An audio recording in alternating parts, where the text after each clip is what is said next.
잘 지냈어? 나 너랑 같은 학원 다녔었는데 기억나? 너 정말 많이 컸다. 나보다 한참 작았는데. 어느 날 아버지가 서류를 가져다 주라고 심부름을 시키셔서 카페에 나갔더니 글쎄 그곳이 선자리였더라고요.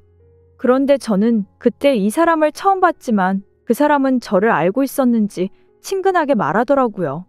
아버지의 중매로 만나게 된 인연 후 무슨 일이 있었던 건지 썰라디오 사연 바로 시작하겠습니다. 그리고 신랑은 그때부터 저에게 열렬한 구애를 했습니다. 학원 문 닫는 시간에 마중 나오는 건 기본이고 제가 좋아하는 커피를 매일 점심시간에 배달해주러 오지를 않나 아빠 가게에도 자주 들러서 얼굴을 비추더라고요. 그렇게 1년이 지나다 보니 정이 들었어요. 처음에는 정말 마음에 들지 않았는데 아빠도 만나보라고 하고 세무사라는 직업도 안정적이고 괜찮다고 하니 한번 만나보자 생각한 게 결혼까지 이어졌습니다. 신랑은 저희 친정에도 저한테도 정말 잘했어요. 주변의 지인들이 어서 빨리 결혼하라고 할 정도로 말이죠. 제 생일에는 직접 미역국에 갈비찜을 해서 저희 집으로 가지고 왔어요. 저를 낳아준 저희 부모님께도 감사하다고 절을 할 정도로 저희 신랑은 저를 사랑하고 아끼는 것처럼 저를 소중히 대했습니다. 친정에도 저한테도 잘하니 마음이 열릴 수밖에 없었어요. 그렇게 1년 반을 연애를 하고 결혼을 했습니다. 남편은 부침성이 좋고 이 동네에서 30년을 살아온 제 인맥에 60년 넘게 살아온 저희 아버지 인맥까지 활용해 엄청난 고객 수를 늘렸어요. 그러다 보니 신랑 밑에 다른 세무사와 담당 직원들을 두고 우리 시에서 가장 큰 세무사를 차리게 되었습니다. 신랑은 늘 저희 친정 부모님께 감사하다고 말했어요. 나 사실 고향에 내려와서 일을 하려고 했을 때 겁이 나기도 했거든. 그런데 아버님이 여러 사장님들을 소개해 주셔서 사무실을 이만큼 키울 수 있었어. 나한테 아버님은 정말 최고의 조력자이신 것 같아. 물론 당신 친구들도 많이 도와줘서 고마워. 신랑은 대학도 서울로 가고 신랑이랑 친했던 친구들은 다들 서울에 있어서 고향에는 친한 친구가 없었거든요. 저희 아버지 인맥 그리고 제 인맥으로 신랑 사무소가 잘 되자 시댁에서는 저희 부부에게 터치하시는 게 없었어요. 하지만 늘 돈돈 하시면서 돈 달라는 소리는 자주 하셨지만 그래도 오라가라 하면서 간섭하시는 일은 없었습니다. 시어머니도 저희 아버지 인맥으로 아들이 성공한 걸 알고 계셨거든요. 저희 동네에서 가장 큰 세무사 사무소를 한다는 게 시어머니의 단골자랑 멘트였으니까요. 명절날이 다가오면 어머님이 전화하셔서는 여긴 잘 지내고 괜찮으니까 사돈께 먼저 가서 인사드리고 오너라. 가서 푹 쉬고 너희 부부가 가서 바깥 사돈께 인생 조언도 좀 듣고 우리 아들이 그런 걸 참 좋아하잖니. 명절 끝나고 와도 상관없으니까 걱정 말고 바깥 사돈하고 시간 많이 보내다 오고. 그게 명절 아니겠니? 서로 얼굴 보고 가까워지고 나는 그거면 충분하니까 잘 다녀오렴. 그래서 저희 부부는 명절날이 되면 시댁이 아닌 친정부터 먼저 방문했습니다. 그런 게 부담스러워서 한 번은 시댁에 먼저 간 적도 있었는데요. 어머님이 현관문에서 거의 쫓아내듯이 사돈께 먼저 인사드리라며 밀어내셔서 시댁 현관문턱도 못 넘고 다시 친정에 간 적도 있어요. 그렇다고 저희 부부가 시댁에 소홀했던 건 아닙니다. 어머님이 잘해주시는 만큼 저도 어머님 선물이며 봄, 가을의 보약도 챙겨서 보내드렸었고요. 게다가 저희 신랑이 수익이 많이 날 때 시댁에 저 몰래 돈을 드리는 걸 알고 있었지만 모른 척했어요. 덕분에 시댁살이 안 한다 생각하면 아깝지 않았거든요. 그리고 용돈 좀 보내달라 하시면 보내드리는 게 저희 형편에 어려운 일도 아니었습니다. 저도 미술학원장을 하면서 매달 어느 정도 수익을 내고 있었고 신랑 또한 동네에서 가장 큰 세무사를 하고 있어서 부부 둘의 수입이 나쁘지 않았거든요. 그러다가 하루아침에 뒤집어졌죠. 저희 아버지가 갑작스럽게 교통사고로 돌아가셨어요. 저는 동생이 아빠 가게에서 몇 년 동안 일을 했고 신랑은 몰랐지만 제 미술학원 차릴 때도 아빠의 자본이 대부분이었거든요. 미술학원을 시작할 때 계약금 그리고 인테리어 공사비 다 저희 아버지가 도와주셔서 가능했습니다. 저는 아버지한테 그런 도움을 받았고 동생은 아버지 가게에서 일하다 보니 도움을 받은 게 없었습니다. 처음에 동생이 아버지 일을 한다고 했을 때 아버지는 반대하셨어요. 대학 나와서 사무직 일을 하길 바라셨기에 따로 동생을 더 챙겨주거나 하지 않으셨습니다. 하지만 동생은 사무직이 본인에게 맞지 않았고 서울 생활도 힘들어했어요. 그래서 동생은 묵묵히 아버지 옆에서 과수원 일과 엄마 옆에서 도매상 일을 배웠습니다. 부모님도 동생이 제법 일을 하자 맡기고 여행을 다니시기도 하셨고요. 모든 과수원 일과 도매상 일을 동생이 알고 있었고 1년 내내 쉼없이 일했기에 동생이 물려받는 게 당연하다고 생각했지. 제가 장렬하고 물려받을 거라 생각하지 않았습니다. 하지만 신랑이랑 시댁은 동생이 가게를 물려받는 것에 대한 불만이 많았습니다. 저는 당연하다 생각했는데 시댁 식구들 그리고 남편까지 저를 달달 볶았습니다. 너는 왜 동생에게 다 재산을 나눠주니? 적어도 가게 지분 정도는 가지고 와야지. 바깥 싸돈 가게 평수도 제법 되고 연매출도 제법 나오는 걸로 알고 있는데 이렇게 동생 다 줄 거는 아니지. 그래서 제가 어머니가 관여하실 일은 아닌 것 같아요. 저 미술학원 처음 차릴 때 아빠가 많이 도와주셨고요. 저희 집 살 때도 친정 부모님이 많이 도와주셨어요. 저는 받을 만큼 받았고요. 가게 일도 동생이 몇 년 전부터 배워서 하고 있는데 제가 맡아서 하면 망할 수도 있어요. 여보, 그래도 이건 아니지. 내가 뻔히 연매출을 아는데 당신도 지금부터라도 가서 일해. 미술학원 접고 아버지 일 물려받아 하는 게 더 많이 벌 것 같아. 아님 동생한테 연매출의 20% 정도는 우리에게 현금으로 달라고 그래? 내가 따로 처리해 줄게. 그래. 너 학원에서 일하는 것보다 아버지 가게 물려받으면 훨씬 더 돈 잘 벌 텐데 왜 동생에게 다 주고. 아휴, 멍청하게. 아깝다, 아까워. 그깟 학원이 뭐라고. 시어머니랑 신랑은 저에게 이게 몇 평이네, 명의를 왜 다 동생 이름으로 해주는 거냐. 연매출이 얼만데 몇 프로는 달라고 해라 하면서 사람을 귀찮게 했습니다.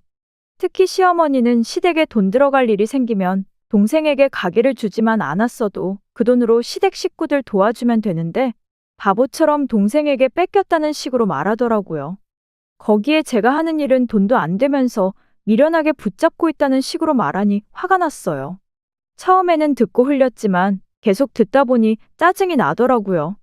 거기에 신랑은 계속 동생이 일하는 가게에 가서 일을 배우는 건 어떻겠냐며 제 일을 관두고 동생 가게에 가서 일을 배우라고 하더라고요. 아니, 제가 나가봤자 일도 잘 모르고 올케랑 동생이 잘하고 있는 가게에 내가 왜 가냐고 소리쳤습니다. 저희 신랑도 돈돈하면서 저에게 재산 타령하는 거 보니 시어머니랑 똑같더라고요. 신랑 또한 시어머니처럼 학원을 관두고 가게에 일하면서 지분을 가지길 원했습니다. 신랑은 이때부터 달라지기 시작했어요. 저를 봐도 더 이상 웃지 않았습니다. 그리고 저를 자기 재산도 못 지키는 바보 취급을 하더라고요. 신랑 입장에서는 연매출도 저보다 잘 알고 있으니 욕심이 날만하다 생각했습니다. 하지만 딸인 제가 저희 아빠 가게를 남도 아니고 제 동생에게 준다는데 자꾸 화를 내니 기분이 나빠지더라고요. 그래서 저도 생색을 좀 내봤죠. 당신 세무사 이전할 때 아빠가 인테리어 하라고 돈 주셨지? 돈 잘 받았으면서 왜 동생이 가게 물려받는다는 걸 이렇게 티나게 싫어해? 나도 시댁 재산 가지고 당신 앞에서 계속 이야기하면 좋겠어? 그러자 남편은 한 발짝 물러서며 그러더라고요. 아니, 당신 말도 맞지만 내가 매출을 아는데 속상하지. 진짜 동생한테 다 줄 거야? 당신 동생도 너무하네. 그 많은 매출을 혼자서 독식하고 이기적이야.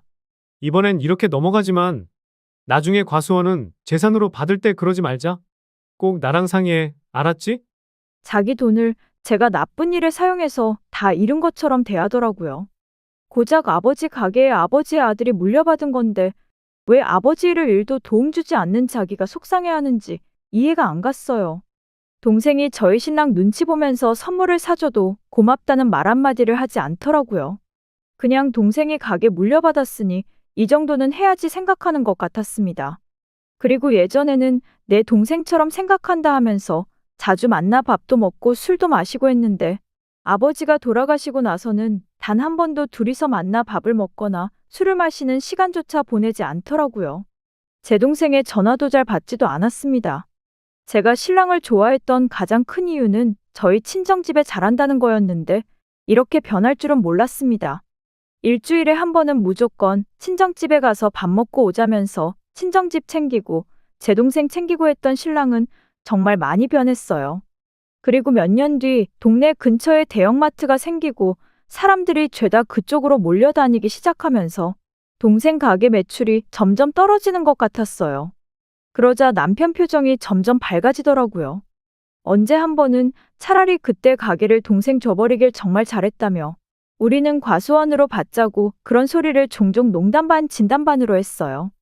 남편 말이 씨가 되었는지 염원이 하늘에 닿았는지 그리고는 얼마 뒤 친정엄마가 갑자기 쓰러지셨어요. 서울에서 뇌출혈 전문병원에서 수술을 받으시고 입원 중이셨어요. 제가 기차를 타고 왔다 갔다 하면서 동생이랑 교대로 엄마 병간호를 했습니다. 저 또한 수업이 있어서 매일 갈 수는 없었어요. 간병인분이 있긴 했지만 아버지가 돌아가시고 엄마마저 돌아가실까봐 제 마음이 많이 힘들었습니다. 그러던 어느 날 서울에서 내려오는 기차 안에서 제 동창을 만났어요. 저는 처음 듣는 이야기를 동창이 하더라고요. 어이가 없었습니다. 동창의 남편은 저희 신랑의 친구였어요. 근데 저희 신랑이 얼마 전 술자리에서 조만간 큰돈 들어오면 주식에 투자할 거고 어디에 건물을 올릴 거라며 친구들에게 자랑을 했다는 겁니다. 저는 처음 듣는 이야기였어요. 동창은 너만 몰랐던 일이냐며 자신뿐만 아니라 저희 동네에서 신랑 친구들은 거의 다 알고 있는 사실이라고 했습니다. 아마 신랑이 말하는 돈은 저희 엄마가 죽고 나서 저에게 올 재산을 말하는 것 같았어요. 그게 아니면 몇 억이나 되는 돈이 들어올 일이 없었거든요. 그뿐 아니라 저희 학원 건물 옆 사장님도 같은 말을 하시더라고요. 남편분이 요즘 어디 투자할지 보러 다니신다던데 좋은 정보 있으면 저희도 알려주세요. 이러다 보니 신랑이 얼마나 소문을 내고 다닌 건지 아니면 시댁에서 소문을 낸 건지 온 동네 사람들이 다 알고 있는 듯 했어요. 저는 정말 기분이 나빴습니다. 그뿐만 아니라 시어머니도 저희 집 재산에 대해 말을 하시더라고요. 나 이사 가고 싶은데 돈 모은 거 있거나 돈 생기면 좀 보태다오. 요즘 신축 아파트가 그렇게 좋다더라. 나도 더 늙기 전에 새 아파트에서 한번 살아보고 싶구나. 늙을수록 병원 가깝고 걷기 좋은 곳에 살아야 돼. 저는 듣자마자 숨이 턱 막혔죠. 저희 엄마는 지금 중환자실에 왔다 갔다 하는데 저런 소리를 하는 시어머니를 보니 기가 찼습니다. 저는 이런 시어머니랑 말을 하기도 싸우고 싶지도 않았습니다. 그냥 무시하고 싶었어요. 정말 이 순간까지도 돈 달라 하는 시댁 식구들에게 정이 떨어졌어요. 시어머니 또한 겉으로는 저희 어머니가 쾌차하셔야 하는데 말만 하시면서 저희 친정 재산을 제가 가져오길 자기 아들이 가져오길 바라는 것처럼 말씀하셨어요. 그렇게 석 달이라는 시간이 지났어요. 엄마의 병세는 차도가 없었고 점점 야위어 가셨어요. 사실 엄마 상태가 좋지 않은 것도 알고 있었고 의사 선생님도 준비하라는 말을 듣기도 했습니다. 하지만 아직 엄마가 돌아가신 것도 아닌데 저희 부모님 재산을 본인 재산처럼 생각한다는 것도 정말 열이 받았어요. 거기에 신랑은 최근 몇 달 동안 바쁘다는 핑계로 엄마 병문안조차 오지 않았습니다. 당신, 이번 주에는 엄마 병실에 한번 와봐야 하지 않아? 어떻게 3개월 동안 한 번도 안 오는 거야? 당신 우리 엄마한테 너무하는 거 아니야? 그러자 남편은 내가 집에서 노는 사람이야? 내가 놀고 싶다 하면 놀고 그렇게 하면 사무소 망해? 요즘 세금 문제로 바쁜 거 알잖아. 당신 일을 알아서 잘 가는데 왜 나까지 가야 돼? 말은 이렇게 하면서 신랑은 하루 월차 내고 고등학교 동창들 모여서 골프 치러 가더라고요. 정말 화가 났어요. 그것도 저 엄마 병원 간 날 저에겐 말도 안 하고 말이죠. 이것도 동창이 말해줘서 알았네요. 동네가 좁다 보니 웬만한 정보는 제 귀에 알아서 들어왔거든요. 남편은 항상 돌아가신 친정아빠의 인맥이 대단하다 그 소리만 하며 살았지. 저도 이 동네 토박이고 주변에 아는 사람만 몇 명인데 그런 점을 깜빡 잊고 사는 것 같더라고요. 평소에도 돈 못 버는 미술학원 한다며 무시했으니 제가 거기서 알게 된 학부모가 몇 명인데 남편은 아주 태평하게 돈 들어오기만 기다렸습니다. 그렇게 콩고물에만 관심이 있으니 너무 괘씸하다고 생각이 들었어요. 저희 올케도 동생도 일주일에 3번씩 번갈아 가면서 가게 일을 하면서도 엄마 병문안을 왔어요. 그리고 아이 키우면서 바쁜데도 늘 엄마가 먹을 수 있는 죽을 반찬을 해서 가져다 드리고 저 힘들까봐 동생은 기차역에 마중 나와서 집까지 태워주고 했습니다. 그때마다 저는 나 택시 타고 가면 되는데 매번 데리러 안 나와도 돼. 내일 또 새벽에 일어나서 가게 열어야 하잖아. 이제 이러지 마. 누나 부담스러워. 제가 이렇게 말려도 동생은 늘 웃으며 누나, 우리 집 와이프가 예쁜 형님 누가 데리고 가면 안 된다고 늘 모시러 가래. 자기 가족 잘 지켜야 한다고. 나도 내가 하고 싶어서 하는 거 아니야. 우리 와이프가 시켜서 하는 거지. 여기서 20분이나 가야 하는데 누나랑 대화나 하면서 가지 뭐. 동생 부부는 저를 아끼고 저 또한 동생만큼 올케를 아꼈어요. 저희 세 명은 여전히 사이가 좋았습니다. 그렇게 얼마 뒤 친정엄마가 돌아가시자 제 앞으로 8억이라는 재산이 남겨졌습니다. 그리고는 저는 곧바로 4억을 동생에게 입금했고요. 내가 지금 너 통장으로 4억 보냈어. 너도 가게 수리도 들어가야 한다며. 이사는 언제 할 거야? 올케가 너무 힘들어 보이던데. 내가 보낸 돈은 이사하는 데 써. 그래야 나도 조카들 보기에 마음 편할 것 같고.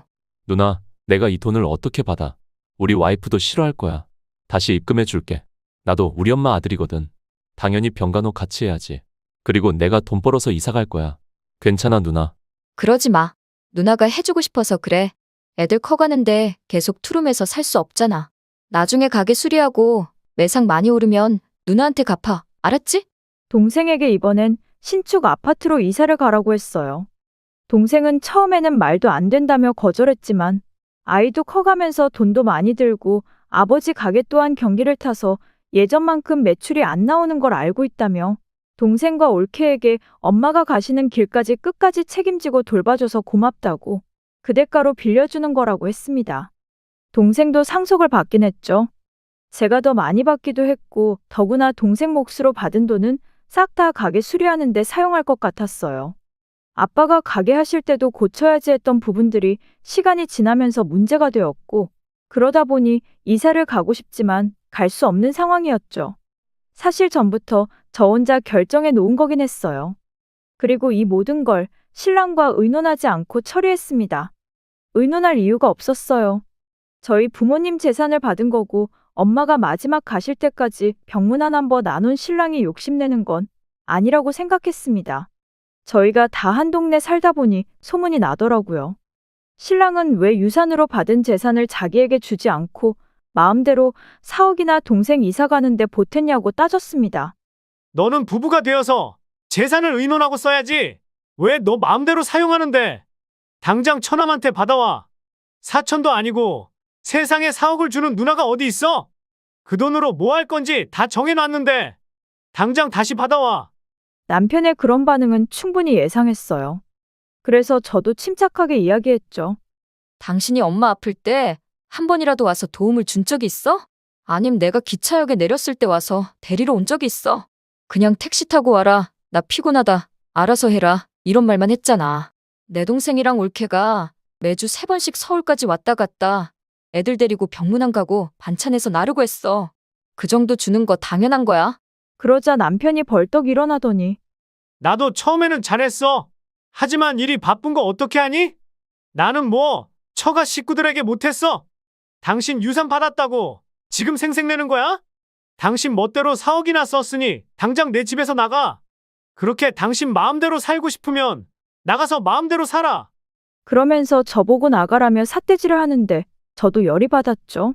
아니, 우리 아빠 엄마 재산이고 우리 동생 지금 투룸에 사는 거 알잖아.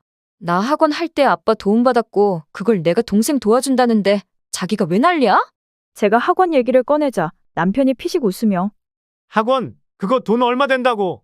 너 심심풀이용으로 하는 거잖아. 그게 연매출이 과일 가게만큼 나와? 안 나오잖아. 그런데도 가게 뺏겨 거기에 돈까지 동생에게 줬다고? 내가 너랑 뭐하러 사냐? 당장 나가라. 하면서 저를 쫓아냈습니다. 아주 현관문까지 걸어 잠그고 저에게 호통을 치길래 상종하기가 싫어서 나왔어요. 솔직히 저도 신랑 얼굴 보기가 싫었습니다. 본인이 잘못한 거는 생각하지 않고 시부모님 재산 받은 걸로 제가 제 동생 준 것도 아니잖아요. 그런데 이렇게 화를 내면서 집에서 나가라고 소리치니 어이가 없었습니다. 부모님도 돌아가시고 신랑이랑 더 이상 살고 싶은 생각도 없었어요. 생각을 정리하기 위해 집을 나가는 게 맞는다고 생각이 들어서 일단은 꼭 필요한 집만 챙겨서 아들을 데리고 집을 나왔습니다. 그리고 동생 귀에 들어갈까봐 결혼 안 한 친구 집에서 지냈는데 아무래도 같은 동네다 보니 소문을 들었는지 저를 찾아왔습니다. 동생은 괜히 돈 때문에 싸우지 말라고 대출받아서 이사 가면 되니까 걱정하지 말라며 돈을 돌려주겠다고 하더라고요. 동생은 제가 이렇게 쫓겨나게 된 게 다 자기 탓이라며 정말 미안했습니다. 그래서 제가 동생에게 걱정하지 마.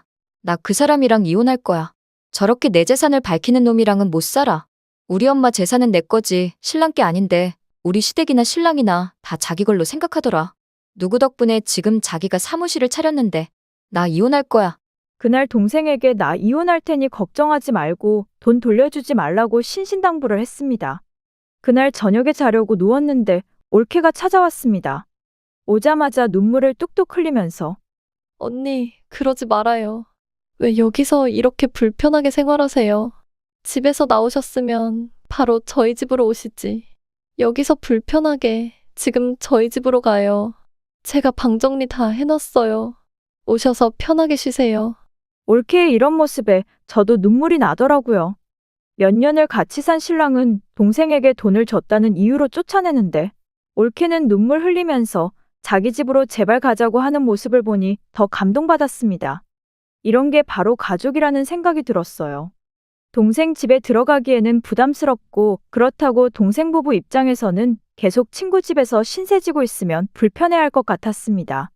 그리고 올케의 진심이 느껴져서 동생이 새로 이사간 앞집으로 제가 전세로 들어갔습니다. 가까운 데 살면서 가족처럼 잘 살고 싶었거든요. 동생 부부는 진심으로 기뻐했고 제 이사를 도왔습니다. 부모님이 돌아가시고 저도 마음 붙일 곳이 필요했는데 동생네는 그런 저를 알뜰히 챙겨줬어요. 그 사이 시어머니도 학원으로 찾아왔습니다. 너는 왜 네 마음대로 유산을 동생에게 주니? 그런 이야기를 내가 남한테 들어야겠어? 나도 그 아파트 들어가고 싶었는데 왜 동생만 해주니? 나도 그 아파트 들어가야겠으니 나머지 재산으로 내가 살 아파트도 장만하렴. 그래서 제가 어머니, 저희 부모님이 남겨주신 돈이에요. 왜 그걸로 시댁을 사드리나요? 아, 저희 이혼할 거라서 이제 저랑 남이신데 이렇게 찾아오지 마시고요. 나가세요. 제가 나가시라고 자리에서 일어나자 어머님이 대뜸 네가 그렇게 뻣뻣하게 나오고 잘못을 했는데도 인정을 안 하니 남편한테 쫓겨나지. 시엄마한테 하는 말 봐라. 정말 너 나한테 이렇게 굴면 이혼하라고 할 거야. 그래서 제가 네, 그러세요. 저도 더 이상 그 사람이랑 살고 싶지 않아요. 저희 집 재산이나 밝히는 사람들이랑 저 또한 가족으로 묶여서 살고 싶은 생각은 없습니다. 시어머니가 다녀가고 나서 신랑도 찾아왔습니다. 학원으로 들어오지는 못했지만요. 아마 자기가 먼저 찾아오긴 그렇고 제가 먼저 자존심을 숙이고 들어가서 잘못했다고 빌기를 바랬는데 제가 그렇게 나오질 않자 안절부절 못했습니다. 어쩌면 나머지 재산 4억이 탐나서 그랬을 수도 있겠네요. 제가 동생에게 돈을 받기를 바래서 감시하는 척하는 거겠죠.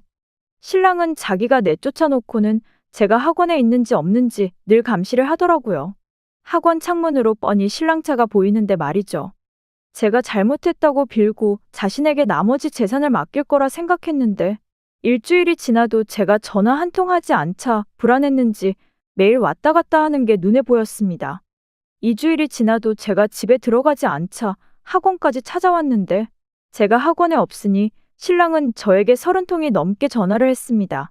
사실 집을 나오고 나서 한 번도 전화를 안 걸던 사람이 제가 미술학원에 없는 걸 확신하자 전화를 하더라고요.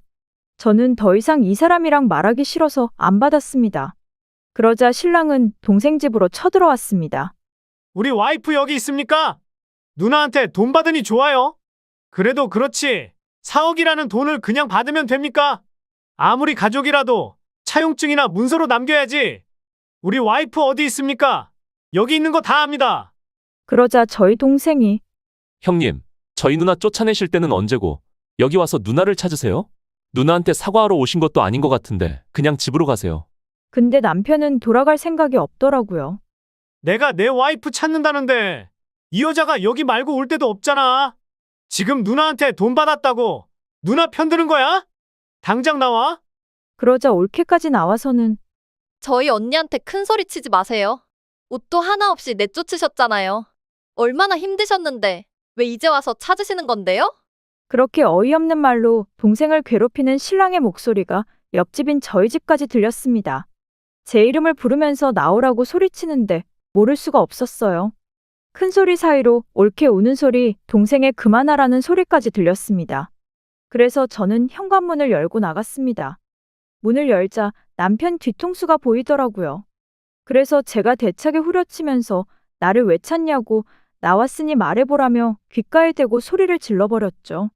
그러자 남편은 어찌나 놀라던지 그 자리에 다리 풀려 주저앉아 버리더라고요. 제가 이곳에 이사 온 걸 모르는 것 같았습니다. 저는 남편에게 당당하게 말했습니다. 저를 쫓아낸 순간 우리 부부 사이는 끝이라고. 그리고 우리 부모님 재산을 자기 재산인 것처럼 말하고 다닌 것도 용서할 수가 없다고 말했어요. 그러자 오히려 신랑은 큰 소리 치더라고요. 부모님 재산 빼면 너랑 살 이유가 없다고 말이죠. 어이가 없었습니다. 신랑은 솔직히 저희 아버지가 살아가셨을 때는 정말 잘했어요. 제 동생 부부에게도 잘했고요. 근데 돈 앞에서 사람이 정말 달라지더라고요. 동생이 아버지 가게를 물려받고 동생이랑 사이가 멀어지더니 결국에는 저와 사이도 멀어졌죠. 합의 이혼을 할 수 있는 시간을 줬고 솔직히 원만하게 이혼을 하고 싶었습니다. 이혼해. 우리 이렇게 살 수 없잖아. 당신 집 그리고 사무소, 우리 아빠 지분으로 들어간 거 다 법적으로 분할해서 주면 돼. 그러자 남편이 코웃음을 치며 그래 나도 네 집안 재산 때문에 너랑 살았는데 그렇게 네 마음대로 쓸 줄 알았으면 진작에 이혼했어. 시어머니한테도 무례하게 굴고 나도 질린다 정말. 너한테 재산 빼고 나면 남는 게 뭐니? 그렇게 저는 변호사를 바로 선임하고 재산 분할에 들어갔습니다. 사실 제 생각보다 많은 지분을 받아서 전세로 산 동생 앞집을 그냥 자가로 구매했습니다. 아버지가 남편 사무실 차릴 때 도와준 거, 그리고 저희 부부가 산 집을 반으로 나누니 생각보다 큰 금액이 되더라고요. 원래 집을 처분하고 이혼 소송 들어간다는 소문이 동네에 났습니다. 창피하거나 그런 건 없었어요. 별거 한다는 말은 이미 다 퍼진 상태였으니 그 상태로 다시 합쳐 지내는 게 더 창피한 거죠. 솔직히 저는 타격 입은 게 없었습니다. 학원이야 이혼과 상관없이 잘 운영했어요. 하지만 신랑이 일하는 세무사는 완전 타격을 입었습니다. 동네 안에서 소문이라는 게 참 빠르더라고요. 장인 장모 세상 떠나자마자 사람이 바뀌었다면서 당연히 좋은 소리가 나오지는 않았죠. 동네 주민들, 즉 저희 부모님과 인연이 있었던 분들은 저의 이혼 소식을 듣고 바로 거래를 하지 않는다고 통보를 했습니다. 내가 너희 아버지랑 60년 지기인데 사위라고 해서 일을 맡겼더니 내 친구 딸아이를 버리고 혼자 잘 살려고 한다니 바로 거래를 끊었다. 아마 나 같은 아버지 지인들 많을 거야. 힘든 일 있으면 말해 다오. 아빠 친구분들이 저에게 연락이 와서 그런 놈은 혼내줘야 한다며 거래를 하지 않겠다고 하신 겁니다. 애초에 저희 친정아빠 인맥으로 쌓은 고객들인데 저랑 끝났으니 그 고객들과도 이제는 끝인 거죠. 거기에 친정아버지가 살아계실 때는 잘하더니 장모님이 아프시자 바로 나 몰라라 하면서 유산만 챙기려 했다는 소문이 나자 아버지 지인들은 아무도 신랑과 거래를 하지 않았습니다. 그리고 제 지인들 또한 자세한 내막을 알고는 다들 신랑 사무실에 더 이상 일을 맡기지 않았어요. 우리 신랑에게 이야기 들었어. 우리 가게도 너희 전 신랑 세무사에 일을 맡기지 않을 거야. 어떻게 사람이 그래? 정말 치사하고 뻔뻔하다. 연애할 때는 그렇게 너한테 하늘의 별이라도 따다 줄 것처럼 굴더니 다 재산을 노린 거였어? 정말 그런 놈들은 망해봐야 정신 차리지. 그렇게 소문에 소문을 타고 대부분의 사람들이 알게 되었어요. 그러자 저희 시어머니도 저희 학원에 찾아와서 난리를 치시는 겁니다. 제가 동생에게 신랑 몰래 돈 주고 자기 아들까지 망하게 하려고 안 좋은 소문 내고 다닌다고 오히려 큰 소리를 치시길래 저는 동네방네 다 와서 보라고 경찰까지 불러버렸고요. 어머니의 일로 사건은 더 커졌고 시어머니 지인들조차 시어머니랑 인연을 끊었다 하더라고요. 아무리 자기 아들이 최고라 해도 친정 재산을 자기 것처럼 말하고 다니는 신랑과 시어머니를 보면 대체 누가 좋게 볼까요? 이혼을 진행하고 이혼하는 과정에서 신랑은 70%의 고객을 잃었습니다. 아무래도 신랑의 인맥은 다 저희 부모님의 인맥이고 부모님의 딸인 저를 내쫓고 돈 욕심 부린다는 걸 다른 사람이 알게 되고 이게 소문이 나다 보니 결국 신랑의 많았던 지인 중 단 10곳만 계약을 유지했다고 하더라고요. 신랑 사무실에서 일하는 직원 또한 제 친구의 동생이었기에 신랑이 이런 상황을 잘 알게 되었습니다. 상황이 한순간에 악화되자 신랑이 찾아와서 제 앞에서 싹싹 빌더라고요. 한 번만 살려달라고 하루아침에 회사가 주저앉아 버렸다면서 저보고 자기 대신에 고객들에게 연락해서 사정 설명을 해달라 부탁하는데 이미 우린 남인데 내가 무슨 이유로 그런 구질구질한 전화를 돌려야 하겠냐고 꿈도 꾸지 말고 돌아가서 사무실 정리나 하라고 했어요. 결국 신랑은 저랑 이혼하고 3개월 만에 사무실을 싹 다 접을 수밖에 없었습니다. 신랑은 이때 저에게 빌더라고요.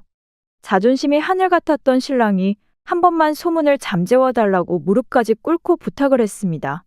그리고 아빠의 지인들에게 그런 게 아니라고 말 좀 해달라고 부탁을 하더라고요. 저는 제 손을 잡고 부탁하는 신랑의 손을 뿌리치며 말했습니다.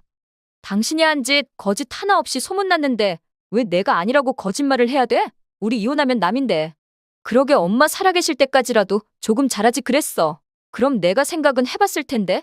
당신 때문에 상처받은 우리 엄마 그리고 내 동생 옳게 생각해서라도 나는 당신을 용서할 생각이 없어. 그렇게 돈을 밝히더니 자기 일도 지켜내지 못한 신랑을 보니 우습더라고요.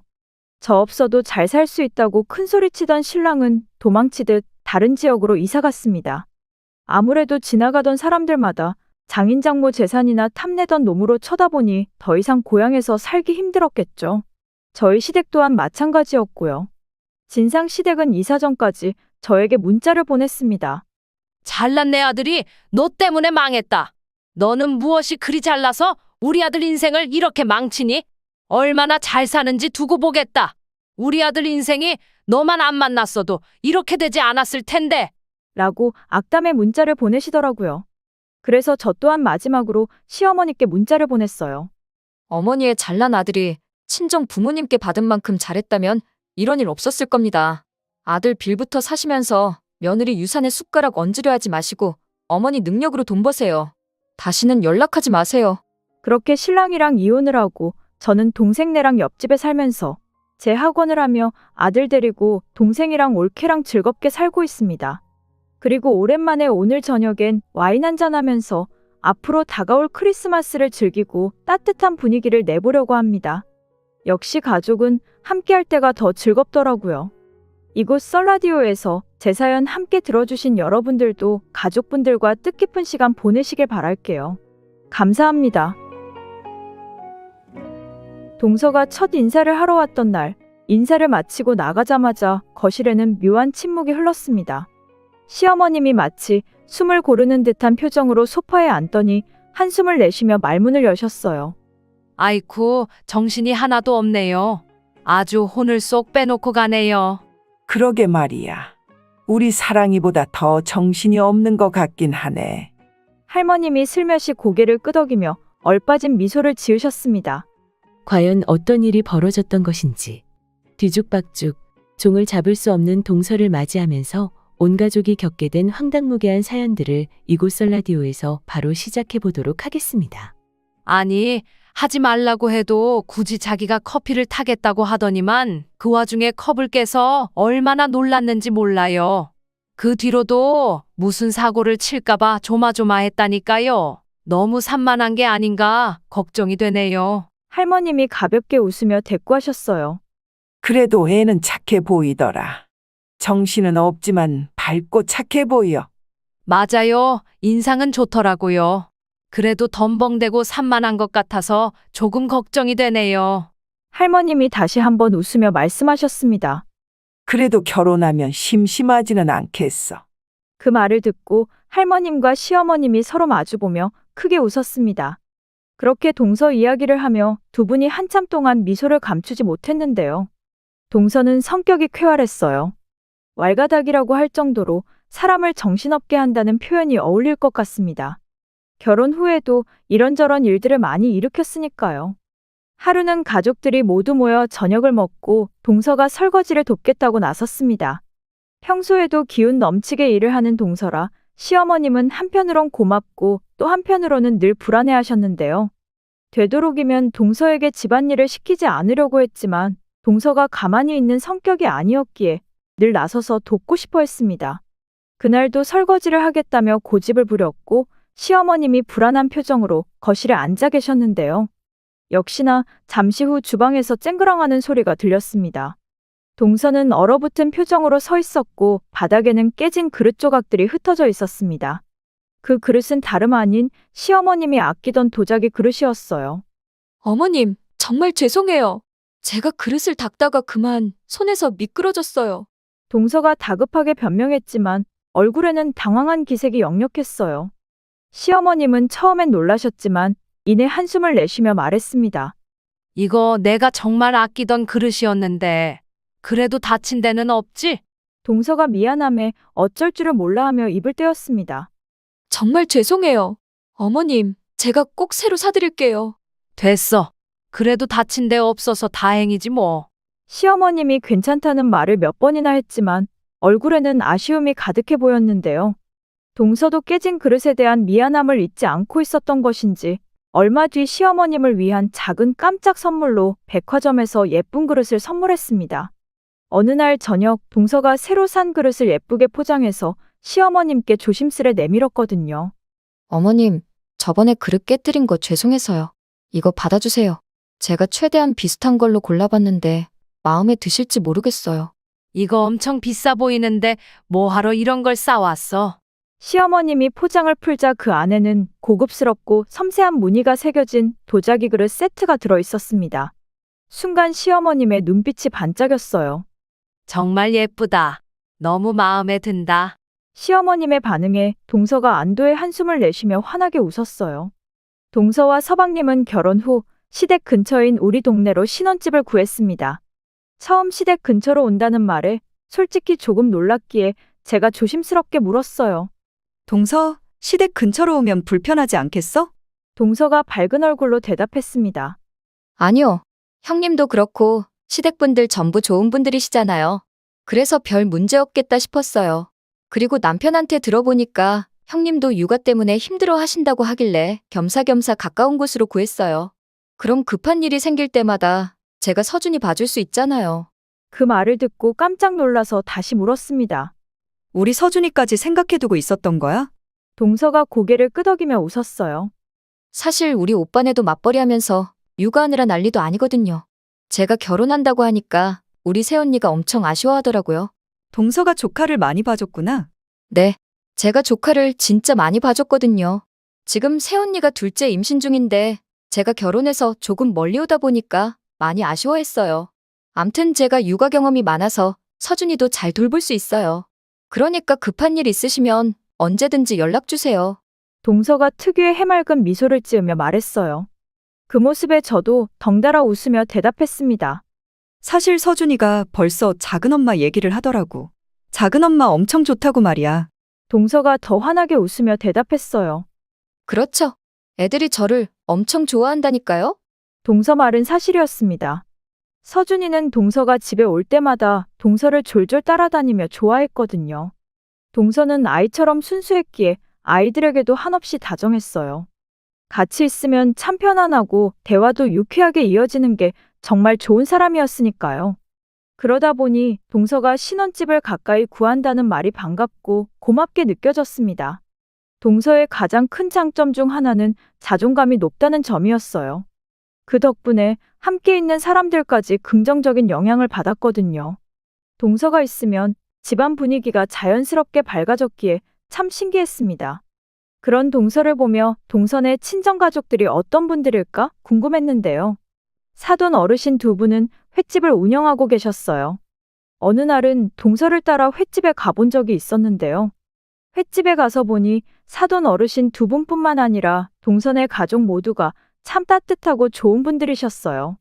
특히 주말에 가면 동서네 새언니도 종종 횟집 일을 돕고 있었는데 그분도 성격이 밝고 상냥했습니다. 그 모습을 보며 가족의 영향을 받았다는 확신이 들었는데요. 동서네 친정가족 모두 유쾌하고 인성도 좋아 보였습니다. 동서는 특유의 자존감 높은 성격 덕에 언제나 긍정적인 에너지를 뿜어내서 그 영향이 집안 곳곳에 퍼졌다고 해도 과언이 아니었어요. 특히나 시어머님과 동서의 티격태격하는 모습은 정말 재미있었는데요. 어느 날은 퇴근 후 시댁에 갔는데 서준이가 보이지 않아서 시어머니께 물었어요. 어머님, 서준이는 어디 있어요? 시어머님이 분주하게 음식을 만들며 대답했습니다. 둘째랑 내내 웃고 떠들더니 갑자기 조용해졌어. 안 그래도 뭔가 이상하다 싶었는데 둘이 뭔 짓을 하고 있는 것 같으니까 한번 찾아봐라. 둘째랑 서준이랑 수준이 딱 맞아서 둘이 또 작당하고 뭔 짓을 꾸미는 것 같아. 암튼 둘이 조용하면 뭔가 불안하다니까. 시어머니 말에 웃음을 참으며 곧바로 동서와 서준이를 찾으러 집안을 돌아다녔는데요. 방문을 열어 방안을 살펴봤지만 두 사람은 보이지 않았습니다. 그러다 안방 베란다 쪽에서 희미한 소리가 들렸고 조심스럽게 다가가 살짝 문을 열고 내다봤더니 동서가 서준이에게 나직하게 속삭이고 있었어요. 서준아, 할머니가 밥 먹기 전에 과자 먹지 말라고 했잖아. 걸리면 작은 엄마 엄청 혼난단 말이야. 저번에도 쫓겨날 뻔한 거 너도 봤잖아. 서준이가 전혀 긴장하지 않은 목소리로 속삭였습니다. 쉿! 작은 엄마, 여기서 먹으면 아무도 모르니까 걱정 안 해도 돼. 동서가 조심스럽게 서준이의 눈치를 보면서 말했어요. 저번에도 할머니한테 엄청 혼났잖아. 할머니 진짜 무섭단 말이야. 그러자 서준이는 자신만만한 얼굴로 대답했습니다. 조용히 먹으면 된다니까. 얼른 먹고 나가면 돼. 그러니까 작은 엄마, 얼른 입에 2개씩 넣어. 얼른. 둘이서 속삭이는 모습이 너무 귀여워서 터져나오려는 웃음을 참느라 힘들었어요. 과자를 들고 몰래 먹으면서도 동서와 서준이는 마치 한 팀이 된 듯해 보였으니까요. 그 모습을 보며 동서가 우리 서준이에게 얼마나 잘해주고 있는지 새삼 느끼게 됐습니다. 둘이서 그렇게 장난스럽게 몰래 과자를 나눠 먹으면서도 웃고 떠드는 모습을 보니 마음 깊이 동서에게 고마움이 밀려왔습니다. 그 뒤로도 동서로 인해 재미있는 일이 많았어요. 어느 날은 며칠간 출장을 가야 했는데요. 남편도 아침 일찍 출근을 해야 해서 어쩔 수 없이 서준이를 시댁에 맡기게 되었어요. 그런데 출장을 떠난 그날 갑자기 할머님이 아프셔서 병원에 입원을 하게 되었고 시어머님은 병원으로 가셔야 해서 결국 동서가 서준이를 돌보게 되었습니다. 그런데 다음 날 유치원 선생님이 보내주신 사진을 보고 그만 웃음을 터뜨리고 말았어요. 유치원에서 어항 꾸미기를 할 거니까 작은 물고기를 가지고 오라고 했다는데 사진 속의 서준이는 커다란 세숫대야에 담긴 광어를 앞에 두고 의기양양한 표정으로 손가락으로 V를 한 채 서 있는 모습이었거든요. 다른 친구들이 다들 놀라서 구경하는 모습도 같이 말이죠. 유치원에서 금붕어 같은 작은 물고기를 가지고 오라고 했지만 뜬금없이 광어가 등장했으니 유치원 선생님들도 적잖이 놀란 듯해 보였습니다. 결국 웃음을 참지 못한 채 급히 동서에게 전화를 걸었어요. 동서, 설마 유치원에 광어를 보낸 거야? 동서가 신나서 대답했어요. 네, 신선한 걸로 보내려고 꼭두 새벽부터 부모님 횟집에 가서 가져왔어요. 엄청 크고 팔팔한 광어로 보냈거든요. 아마 서준이 물고기가 제일 컸을 거예요. 이왕이면 큰 걸 가지고 가야 서준이 기가 살 것 같아서요. 동서가 자신만만하게 말하는 모습에 저는 또다시 웃음을 터뜨리고 말았습니다.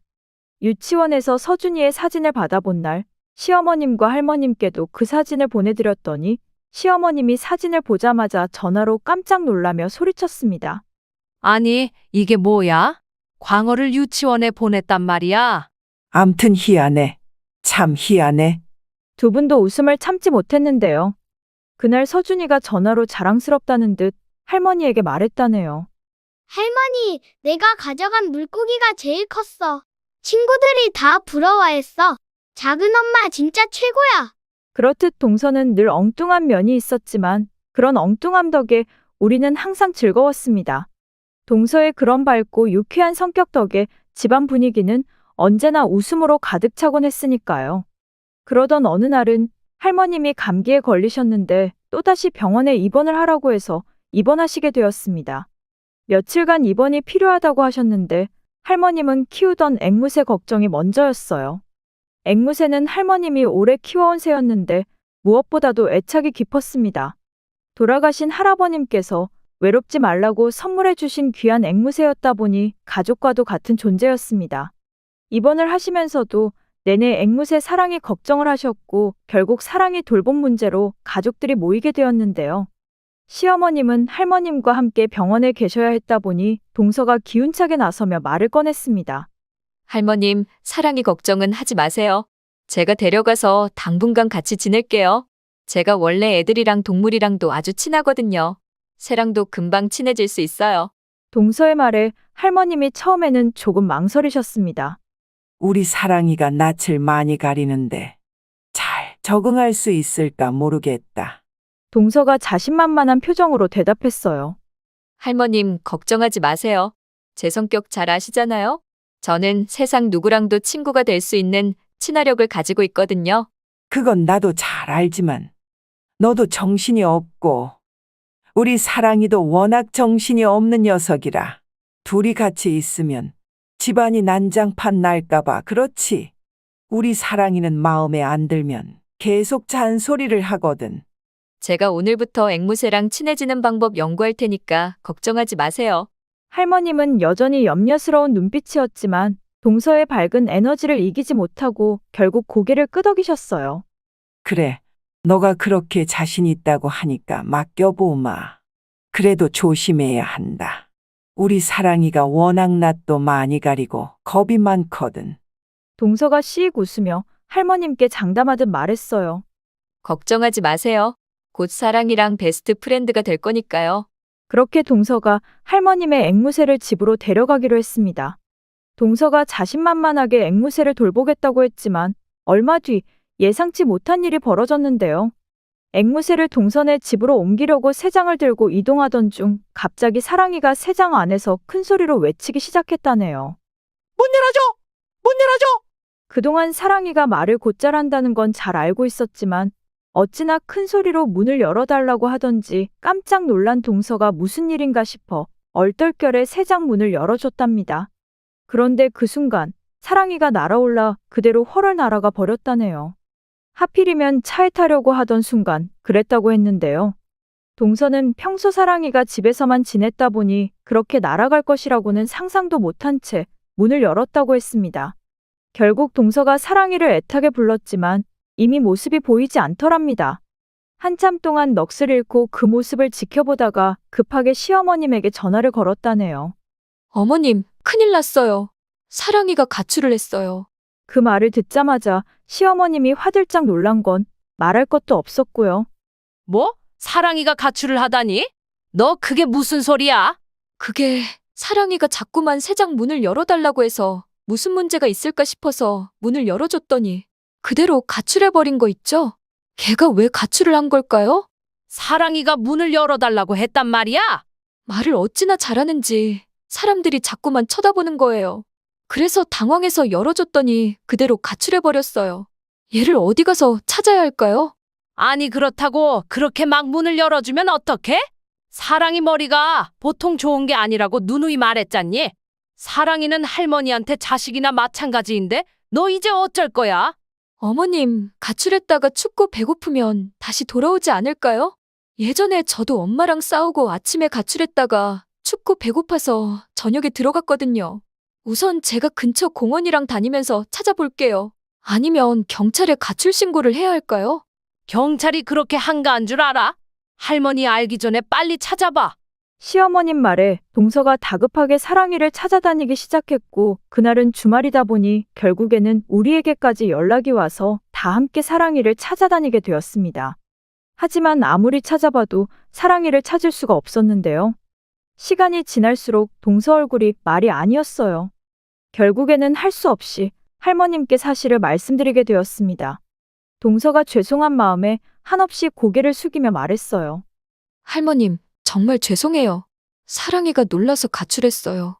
할머님이 처음엔 약간 놀라시는 듯 했지만 차분하게 말씀하셨어요.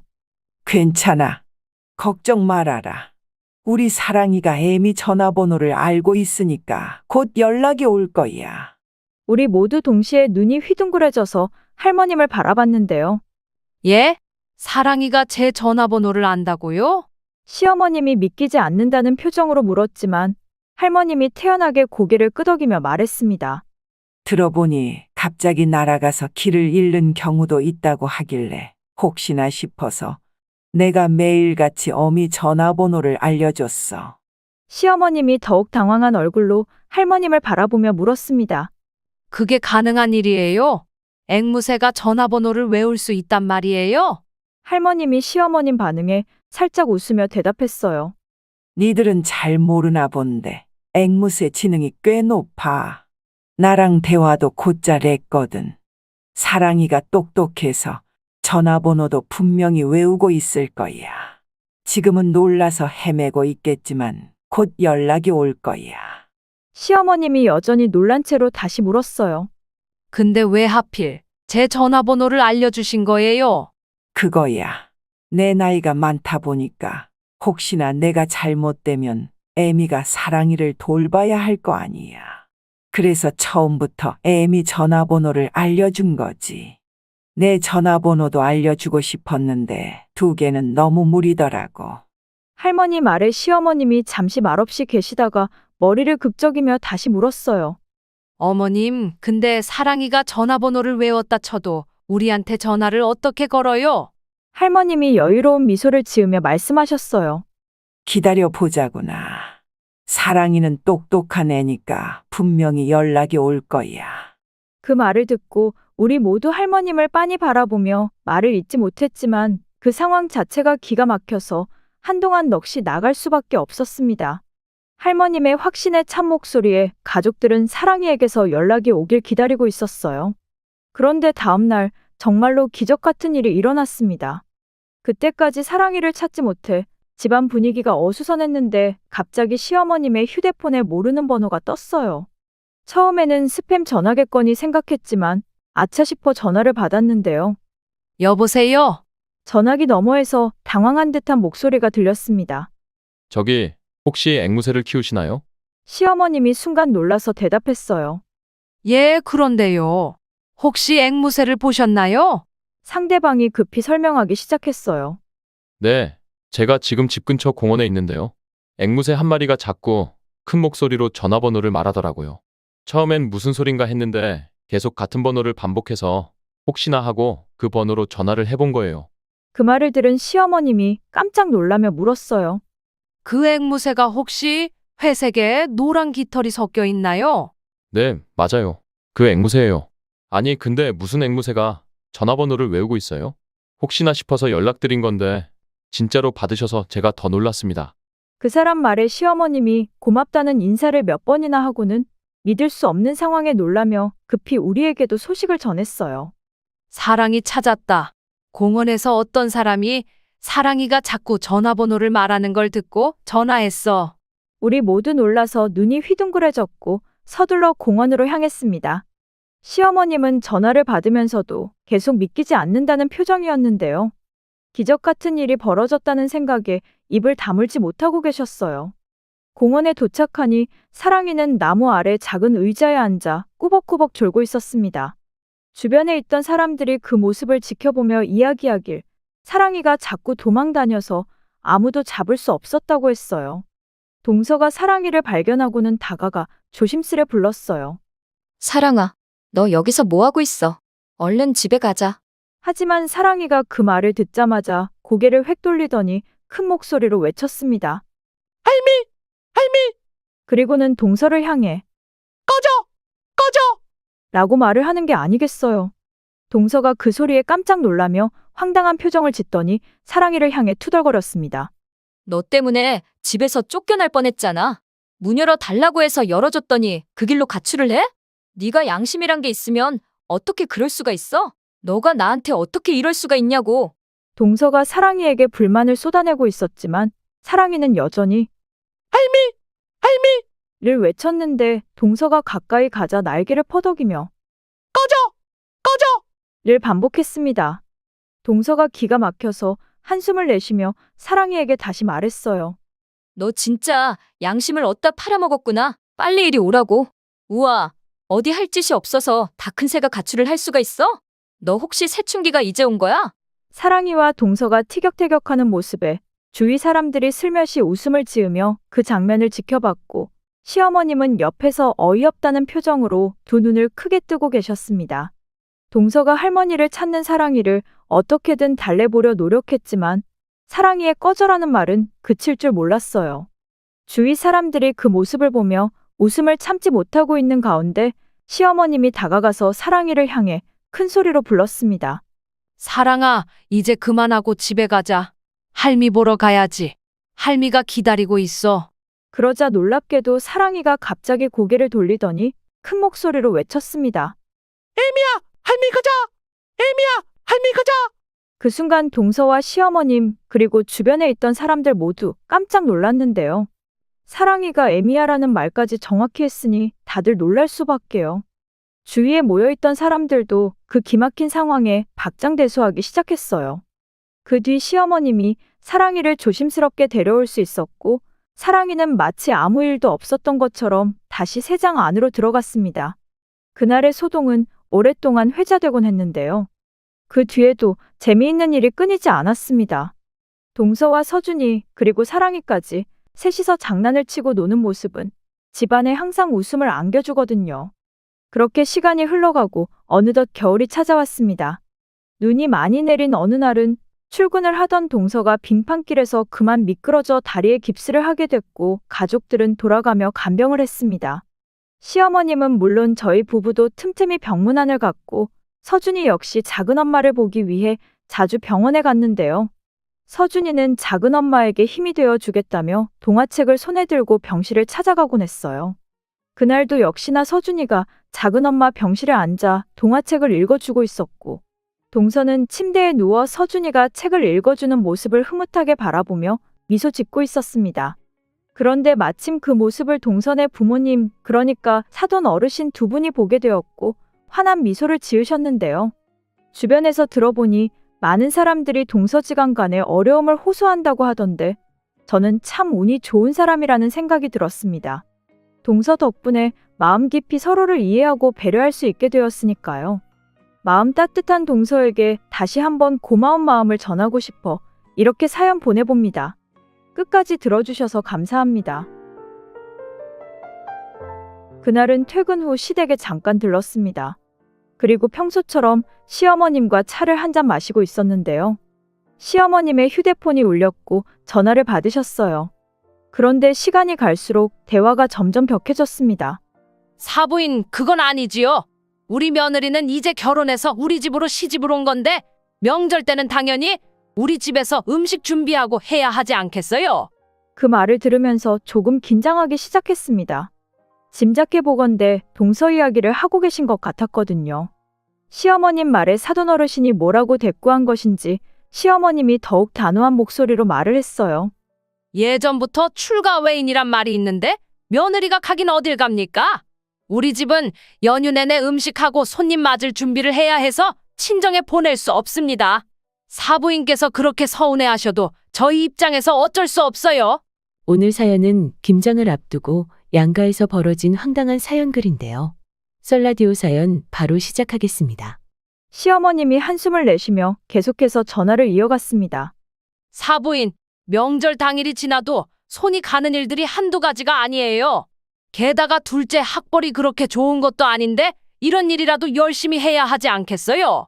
시어머님 입에서 학벌 이야기가 나왔기에 깜짝 놀랄 수밖에 없었는데요. 시어머님은 전화 통화를 끝내고 난 뒤에도 흥분이 가라앉지 않은 듯 혼자 몇 마디 더 중얼거렸습니다. 그 모습에 아무 말도 할 수 없었고 어색한 공기 속에서 그 자리를 지켜야 했습니다. 그때가 제가 결혼한 지 딱 2년차쯤이었는데요. 시댁에서 명절을 지내면서 시어머님과 함께 음식을 준비하긴 했지만 그다지 힘들지 않았습니다. 제가 알고 있던 시어머님은 결혼 초부터 제게 큰 부담을 주지 않으셨거든요. 명절날 간단히 돕기만 하면 된다고 하셨고 그 모습에 저를 많이 배려해 주신다고 생각했어요. 그런 시어머님이 동서의 학벌을 문제 삼으며 명절에 동서는 친정에 갈 수 없다고 말하는 모습에 큰 충격을 받을 수밖에 없었습니다. 학벌이 좋고 나쁨이 가족을 대하는 태도에 영향을 미칠 수 있다는 시어머님의 말에 충격과 혼란스러움이 밀려왔으니까요.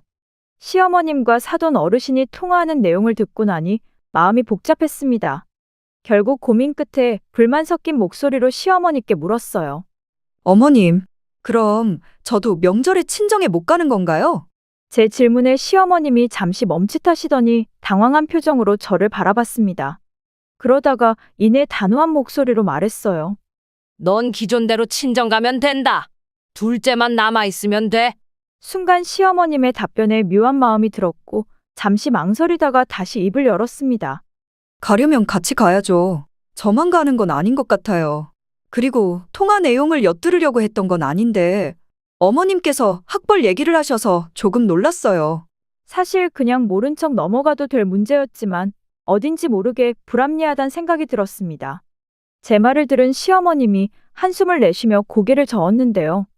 그 표정은 어쩐지 귀찮아 보였고 시어머님이 단호한 목소리로 말했습니다. 그건 너가 상관할 바 아니고 넌 그냥 기존대로 명절날 친정에 가도 되니까 걱정하지 마라. 너가 신경 쓸 일이 아니야. 시어머님의 표정이 어찌나 차가워 보이던지 더 이상 아무 말도 할 수 없어서 고개를 숙인 채 있었더니 시어머님이 다시 입을 뗐습니다. 차 다 마셨으면 그만 가봐라. 안 해요. 알겠습니다. 실망 가득한 마음으로 시댁을 나와야만 했는데요. 집으로 돌아가는 내내 머릿속에서는 시어머님이 했던 말들이 떠나질 않았어요. 그날 시어머님의 말에 많이 혼란스러울 수밖에 없었으니까요. 시댁에서 있었던 일 때문에 머릿속이 복잡한 상태로 집에 돌아왔고 집에 들어서자마자 남편이 조용히 물었습니다. 어디 갔다 오는 거야? 남편의 물음에 최대한 평온한 척하며 대답했어요. 저번 주에 어머님이 반찬 해다 주셨잖아. 감사해서 과일 좀 사다 드리고 왔어. 제가 힘없는 목소리로 대답을 하자 평소와 다르다는 걸 눈치챘던 것인지 남편이 걱정스러운 얼굴로 저를 바라보며 다시 물었어요. 근데 표정이 왜 그래? 내 표정이 왜? 평소랑 다르게 많이 어두워 보이는데 혹시 엄마가 뭐라고 한 거야? 남편의 질문에 머뭇거리다 대답했습니다. 뭐라고 한 건 아닌데 어머님이 학벌 그런 걸 많이 따지시는 편이었나? 남편이 의아한 표정으로 대답했어요. 학벌? 글쎄. 동생이랑 내가 좋은 학교 들어갔을 때 엄청 좋아하긴 하셨지. 근데 그건 왜 물어? 잠시 고민하다가 조심스레 속내를 털어놨습니다. 이런 말 해도 될지 모르겠는데 동서가 학벌이 안 좋다고 하면서 사돈 어르신한테 명절날 친정에 못 보낸다는 말씀을 하시더라고. 제 말에 남편이 깜짝 놀라며 눈을 크게 뜨더니 믿을 수 없다는 듯 펄쩍 뛰었어요. 뭐? 엄마가 그런 말을 했단 말이야? 그렇다니까. 내가 분명히 들었어.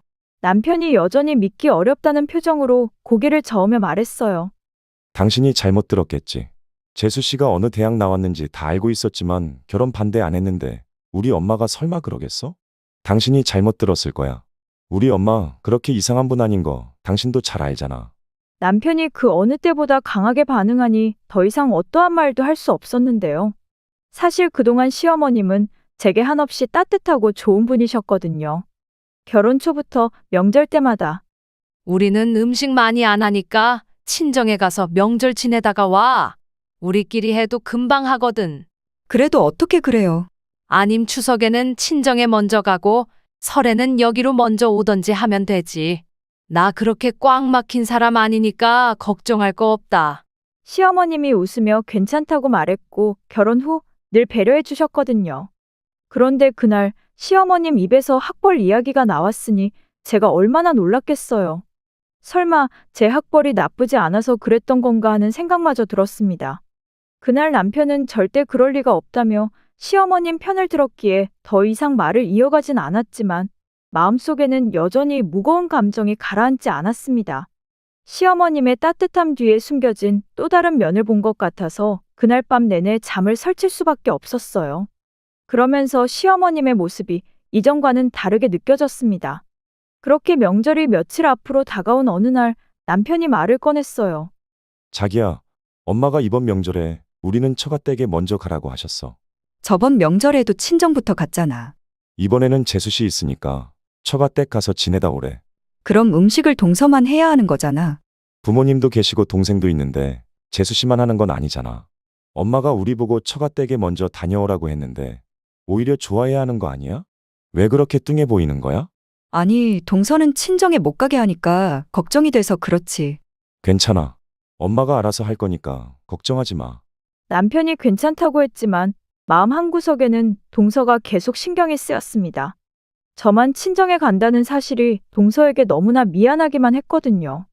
결국 고민 끝에 시어머니께 전화를 드렸습니다.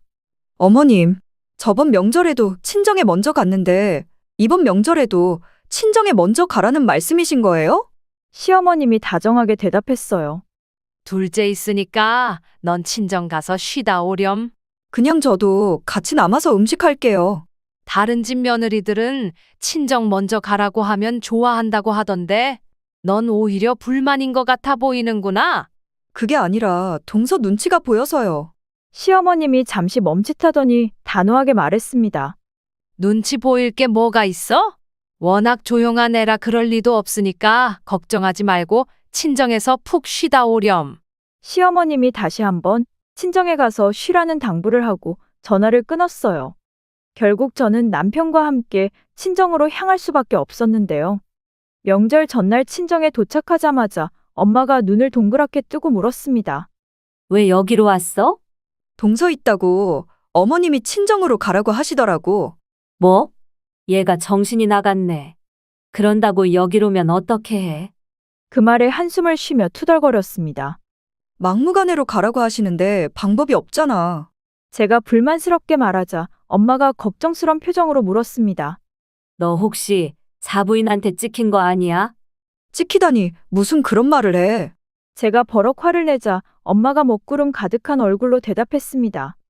혹시 너한테 불만이 있는 게 아니냐는 거지. 요즘 며느리들 중에는 싸가지 없는 며느리들이 많다 보니까 오히려 오지 말라고 하는 경우도 많다던데 그런 거 아니야? 설마 내가 그랬겠어? 나 그렇게 개념 없는 며느리 아니거든. 제가 억울한 마음에 엄마 손을 잡고 방으로 들어가서 그동안 있었던 일들을 차근차근 이야기하기 시작했는데요. 조용히 제 이야기를 듣던 엄마가 한숨을 내쉬며 손사래를 쳤어요. 사부인이 학벌 가지고 그럴 분이 아니지. 너가 뭔가 오해를 한 거 아니야? 내가 분명히 들었다니까. 제 말에 엄마가 고개를 저으며 단호하게 말했어요. 다른 분도 아니고 사부인은 절대 그럴 분이 아니야. 그러니까 두 번 다시 그런 말 꺼내지도 마. 엄마는 제 말을 믿지 않았고 오히려 한심하다는 표정으로 방을 나갔는데 순간 큰 벽에 부딪힌 듯한 기분이 들었습니다.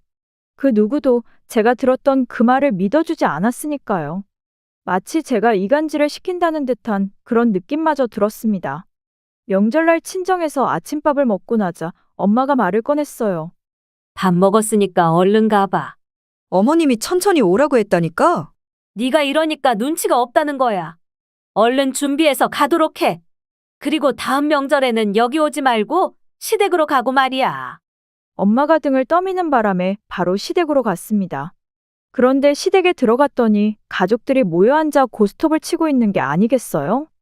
우리를 보자마자 시어머님이 반갑게 손짓했어요. 왔니? 니들도 얼른 앉아라. 이 고스톱은 여럿이 같이 쳐야 제맛이거든. 그 모습을 보면서 왠지 마음이 불편해졌고 가족 모두 들으라는 듯 일부러 큰 소리로 물었어요. 동서, 친정 가야 하는 거 아니야? 거실에 있던 시어머님과 가족들이 순간 멈칫했지만 시어머님이 바로 패를 돌리며 아무렇지도 않게 대답했어요. 지금 한참 재밌으려고 하는데 가긴 어디를 가? 니들도 얼라 앉아라. 시어머님 말에 한숨을 삼키며 다시 용기를 내서 말했습니다. 어머님, 동서 친정에 가야 하잖아요. 그러자 순간 시어머님의 얼굴이 굳어지더니 버럭 외쳤어요. 지금 분위기 딱 좋은데 분위기 깰 거면 니들이나 그만 가봐라. 그 말에 순간 온 집안이 얼어붙는 듯한 느낌이 들었지만 저는 멈추지 않고 동서의 얼굴을 보며 다시 말했어요. 동서도 친정 가야 하잖아요. 제 말이 끝나자마자 동서가 당황한 표정으로 제 손을 살며시 잡으며 말렸습니다. 형님, 저는 괜찮아요. 그런 동서를 보며 시어머님이 다시 흐뭇한 표정으로 말을 덧붙였어요. 거봐라, 둘째가 괜찮다고 하잖니. 고스톱 치기 싫으면 니들은 가서 먹을 것 좀 사오던지. 시어머님이 여전히 단호하게 말했기에 더 이상 아무 말도 할 수가 없었습니다. 결국 남편과 함께 무거운 마음을 안고 집 밖으로 나왔는데요. 문을 닫고 나오던 순간까지도 동서가 억지로 웃는 표정이 떠올라 마음이 무겁기만 했습니다. 명절 내내 신경이 쓰였던 그 마음이 현실로 다가온 것 같아서 무언가 묵직한 돌덩이를 가슴에 얹고 있는 듯한 기분이었거든요. 밖으로 나와 남편과 함께 조용히 걸으면서도 머릿속에는 여전히 시어머님의 말이 맴돌았습니다. 밖으로 나오자마자 참았던 말을 터뜨리고 말았어요. 어머님 너무하신 거 아니야? 갑작스러운 제 말에 남편이 살짝 당황한 표정을 지었어요. 재수 씨도 괜찮다고 했잖아. 제가 걸음을 멈추고 남편을 마주보며 어이없다는 듯 말을 꺼냈습니다. 당신이 볼 때는 그게 괜찮아 보였어? 억지로 괜찮다고 하는 거잖아. 아니, 할 일도 없으면서 왜 동서를 친정에 안 보내시는 걸까? 난 어머님이 참 좋은 분인 줄 알았는데 요즘 어머니한테 실망이 이만저만이 아니라니까? 남편이 잠시 침묵하더니 한숨을 쉬며 말했어요. 왜 그렇게 예민하게 받아들이는 거야? 엄마가 무슨 생각이 있어서 그러겠지. 내가 볼 때는 재수 씨 기분도 썩 나빠 보이지 않았어. 그러니까 그냥 조용히 있자. 남편이 제 눈을 피하고 있었습니다. 그 모습을 보며 남편도 잘못된 것을 알고 있지만 왠지 귀찮아서 피하는 느낌이었다고 해야 할까요? 그런 남편의 모습에 더욱 화가 나서 버럭하고 말았어요. 내가 볼 때 동서 학벌이 안 좋다고 어머님이 대놓고 무시하는 것 같아. 남편은 더 이상 할 말이 없는 듯 침묵했고 저 역시 씁쓸한 마음에 입을 다물었습니다. 고요한 거리에는 서늘한 바람이 불어왔고 우리 사이에 흐르는 어색한 기운이 더해져서 더 쓸쓸하게 느껴졌어요. 결국 남편과 저는 아무 말 없이 그저 발걸음만 맞추며 걸었고 제 마음속에는 시댁 가족들이 동서에게 너무한다는 생각만 들 뿐이었습니다. 그렇게 시간이 지나고 어느새 김장철이 다가왔어요. 그동안 시댁은 김장을 많이 하지 않는 편이었기 때문에 저는 결혼한 이후로 김장에 참석한 적이 한 번도 없었습니다. 시어머님께서 평소에도 크게 신경 쓰지 않았으니까요. 결혼하고 첫 해 김장철, 시어머님이 먼저 말을 꺼냈어요. 아무래도 김치는 엄마 김치를 먹는 게 좋겠지? 우린 김장 조금만 할 거니까 여긴 오지 말고 친정 김장할 때 가서 도와드리렴. 그 말에 순간 당황해서 시어머님을 바라보며 얼른 대답했습니다. 아니에요. 김장할 때 저도 도울게요. 평생토록 엄마 김치만 먹고 자랐는데 굳이 그럴 필요가 뭐가 있어. 그럼 나도 김장 조금만 해도 되니까 김장은 신경 쓰지 마라. 저도 더 이상 할 말이 없어서 그저 고개를 끄덕일 수밖에 없었습니다. 결국 김장철에도 저는 시댁 김장에 참석하지 않았고 시어머니께서 김장을 20포기만 했다는 말을 전해 들었을 뿐이었어요. 그렇게 시간이 흘러 우리는 자연스럽게 친정에서 김장김치를 가져다 먹게 되었습니다. 친정에서는 늘 김장을 넉넉하게 하다 보니 저희 목도 따로 챙겨주셨거든요. 결국 저는 한 번도 시댁에서 김장을 한 적이 없었어요. 그러던 어느 날 동서에게서 갑작스레 전화가 왔습니다. 목소리부터 뭔가 심상치 않아 보였는데요. 형님, 원래 김장을 그렇게 많이 한 거예요? 그 말을 듣고 순간 무슨 소리인가 싶어 되물었어요. 그게 무슨 말이야? 동서가 한숨을 쉬며 이야기를 이어갔습니다. 어머님이 김장을 200포기나 할 거라고 하시면서 단단히 준비하라고 하더라고요. 동서, 지금 뭐라고 했어? 200포기? 네, 저도 깜짝 놀랐어요. 사실은 어머니께서 저한테 전화를 하셨는데 친정 김장 날짜가 언제인지 확인해 보라고 하시길래 엄마한테 김장하는 날을 물어봐서 말씀드리자마자 그날 시댁도 김장이라고 하면서 참석하라고 하셨어요. 동서의 말에 저는 점점 더 당황스러워졌습니다. 시어머님이 굳이 동선의 친정 김장 날짜에 맞춰서 시댁 김장 날짜를 정했다는 게 납득되지 않았거든요. 동서도 난감한 듯 이야기를 이어갔습니다.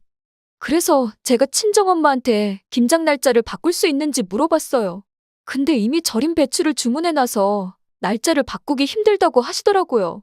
그래서 어머니께 다시 김장 날짜를 바꿀 수 있냐고 여쭤봤더니 절대 안 된다고 단호하게 말씀하시더라고요. 근데 무슨 김장을 200포기씩이나 하는 거예요? 동서의 목소리에서 난처함과 피곤함이 묻어났습니다. 동서에게 더욱 자세히 이야기를 들어보니 김장으로 인해 결국 일이 커졌다고 했어요. 동서의 어머님, 그러니까 사돈 어르신이 시어머님에게 전화를 해서 강하게 항의를 하셨다고 하네요. 사부인, 그날 우리 집이 김장하는 날인데 다른 날짜로 좀 바꿔주시죠. 저희는 절대 날짜 못 바꿉니다. 그리고 사부인, 자고로 결혼한 며느리가 시댁에서 해야 할 도리라는 게 있잖아요. 시댁 김장을 먼저 챙기는 게 도리 아니겠어요? 그때도 말씀드렸지만 출가 외인인데 왜 자꾸만 우리 며느리를 불러 대시는 겁니까? 결국 두 분이 크게 말다툼을 했던 모양이었습니다. 동서가 긴 한숨을 내쉬며 그 상황을 설명했어요. 형님, 저 어떻게 해야 하죠? 어머님은 절대 김장 날짜를 바꿀 수 없다고 하시고 엄마는 엄마대로 화가 나 있고 저도 정말 난감해요. 동서와 통화를 마친 뒤 머릿속이 복잡해졌습니다. 시어머님이 김장을 200포기나 한다는 이야기를 듣고 도무지 믿기지가 않았거든요. 평소에 시댁에서 김장을 많이 하지 않는다는 걸 익히 알고 있었던지라 동서의 말이 충격으로 다가왔으니까요. 결국 확인해 봐야겠다는 생각이 들어 시어머님께 전화를 걸었습니다. 어머님, 저예요. 그게 이번에 김장을 200포기 하신다면서요? 그래. 이번에는 둘째도 들어왔고 하니까 그 정도 할 생각이다. 그 말에 숨을 깊이 들이쉬고 조심스럽게 물었습니다. 어머님, 평소에는 조금만 하셨는데 너무 많이 하시는 거 아니에요? 200포기가 진짜 어마어마한 양인데 그거 다 먹지도 못할 것 같은데요? 친척들도 나눠주고 하려면 넉넉하게 해야 하지 않겠니? 시어머님의 말투는 그저 일상적인 일처럼 들렸지만 제 마음속에는 무언가 꺼림칙한 느낌이 가시지 않았습니다. 그리고 무엇보다도 동서의 상황과 사돈 어르신과의 갈등까지 알게 된 뒤라 그 의도를 짐작해 볼 수밖에 없었어요. 하지만 시어머님께 더 묻고 따지기도 어려운 상황이었고 저는 그저 시어머님의 태연한 목소리에 얼버무리며 전화를 끊을 수밖에 없었습니다. 전화를 끊고 나서도 마음속에는 불안과 의문이 남아 머릿속에서 떠나지 않았습니다. 200포기라는 그 숫자가 주는 무게가 너무 크게 느껴졌거든요. 결국 그해 저도 김장에 참여할 수밖에 없었기에 금요일 저녁 시댁으로 향했습니다. 시댁으로 가는 내내 김장 200포기라는 말이 머릿속에서 떠나지 않았는데요.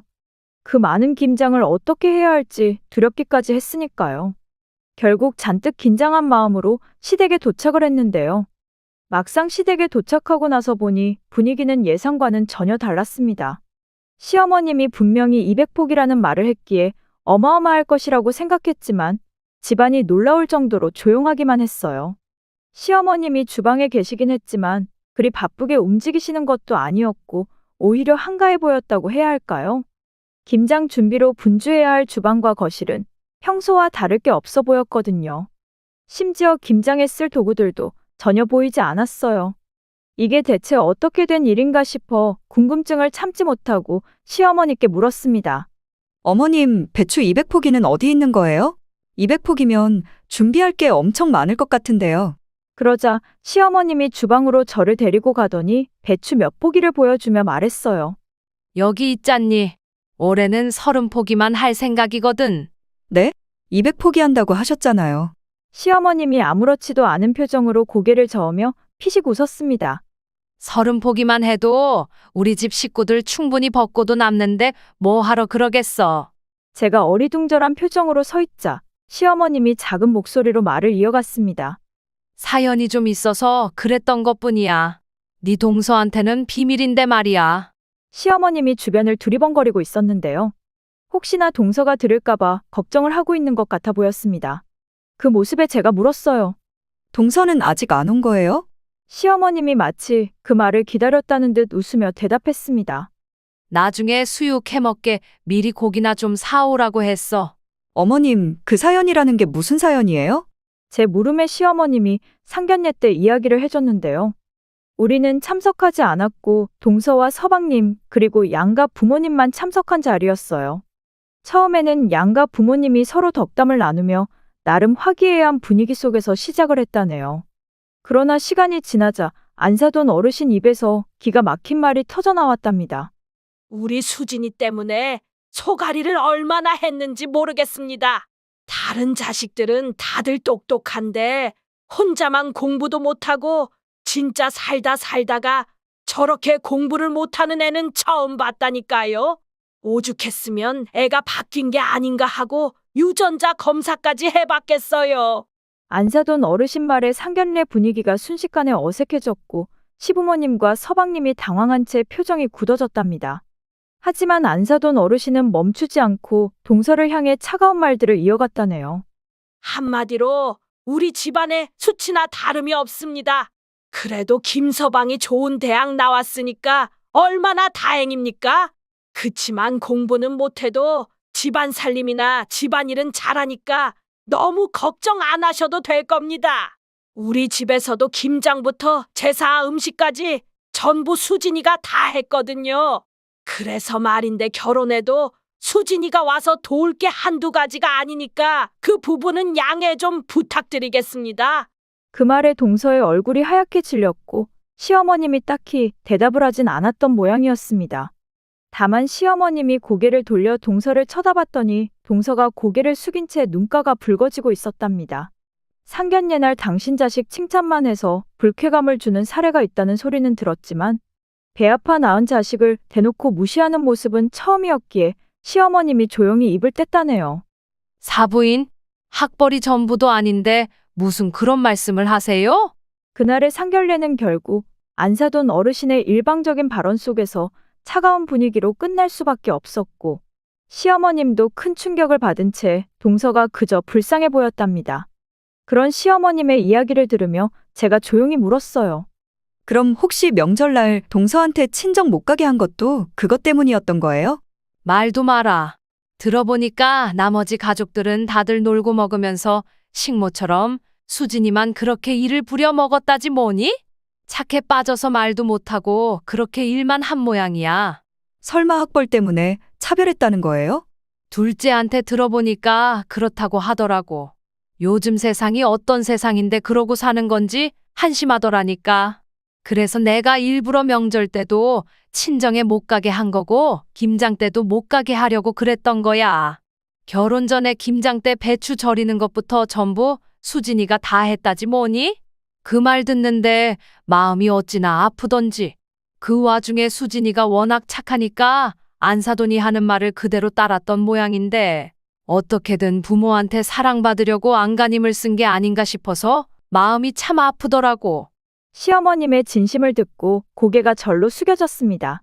어머님께서 그런 생각이신지도 모르고 제가 오해했던 것 같아요. 정말 죄송합니다. 앞으로 당분간은 둘째 친정에 못 가게 할 거니까 너도 알고는 있어라. 네, 어머님. 제가 힘차게 대답했는데요. 그날 우리는 김장을 하는 대신 수육을 해서 막걸리를 마시며 다 함께 고스톱을 치며 즐거운 시간을 보냈습니다. 동서가 어리둥절해했지만 시어머님이 동서를 안심시켰어요. 내가 배추를 잘못 주문해서 30포기만 왔지 뭐니? 저건 금방 하니까 신경 쓰지 말고 편히 쉬다 가렴. 어머님, 저 생각해서 그래 주신 거죠? 명절 때부터 그런 것 같아서 정말 감사했습니다. 사실 명절 때나 김장철뿐만 아니라 친정 행사 때마다 저는 앉아서 쉬어본 적이 없거든요. 근데 어머님께서 너무 잘해주셔서 몸둘 바를 모르겠습니다. 이제 알았으면 너도 친정에 가서 그렇게 하지 않도록 해. 그까짓 학벌이 뭐라고 그러는 건지 나는 당최 이해가 안 된다. 나도 고졸이니까 기죽을 필요 없어. 넌 대학까지 나왔으니까 나보다 학벌도 좋잖니. 내 말 무슨 말인지 알겠니? 시어머님 말에 동서가 연신 눈물을 훔쳤습니다. 잠시 후 동서가 잠이 들어서 작은 방에 눕혀주고는 시어머님을 보며 엄지손가락을 치켜 세웠어요. 어머님, 역시 최고예요. 그 와중에 둘째 챙기는 네 모습 보면서 나도 기분 좋았다. 앞으로도 부디 우애 있게 잘 지내렴. 난 니들한테 바라는 게 그거 하나밖에 없어. 알겠어요. 제가 최선을 다하겠습니다. 제가 거수경례를 하자 시어머님이 제 머리를 쓰다듬어 주셨어요. 그렇게 모든 오해는 풀렸고 우리 가족은 지금도 행복하게 잘 지내고 있답니다. 물론 그 뒤 동서는 친정과 거리를 유지한 채 지내고 있습니다. 그동안 얼마나 마음고생이 심했던 것인지 친정 가족들을 그리워하지도 않는 모습에 마음이 아팠습니다. 며칠 전에도 사돈 어르신이 김장에 참석하라고 했지만 동서가 거절했다는 말을 들으며 이제는 더 이상 혼자가 아니고 든든한 가족이 있다는 사실을 전하고 싶어 이렇게 글 남겨봅니다. 그날은 온 가족이 시댁에 모여 저녁을 먹고 있었습니다. 식탁 분위기가 화기애애한 가운데 동서가 자연스럽게 말을 꺼냈어요. 우리 부모님 아파트 요즘 시세가 10억이 넘는다고 하더라고요. 모두들 한순간 멈칫했는데요. 그때쯤은 동서와 서방님이 결혼한 지 1년이 채 되지 않았을 때였지만 동서의 끊임없는 말실수로 인해 모두가 동서를 불편해하고 있었거든요. 오늘 사연은 꼴값 떨다가 제대로 한 방 맞고 나가 떨어진 동서 사연을 보내주셨는데요. 썰라디오 사연 바로 시작하겠습니다. 특히나 동서는 친정이 잘 산다며 허구한 날 자랑을 늘어놓았는데 그날도 역시나 자랑으로 시작을 했기에 집안이 잠시 고요해졌습니다. 시어머님이 깜짝 놀란 표정으로 동서를 바라보며 말했어요. 집값이 10억이나 됐다고? 대단하네. 시어머님이 맞장구를 쳐주자 동서가 흐뭇한 표정으로 고개를 끄덕이며 말을 이어갔습니다. 네, 요즘 들어 더 많이 올랐다나 봐요. 거기가 학군도 좋고 교통도 편리하잖아요. 그러다 보니 다른 곳보다 더 올랐다고 하더라고요. 10억이라니 대단하구나. 어머님, 10억이 아니라 10억이 넘는다니까요?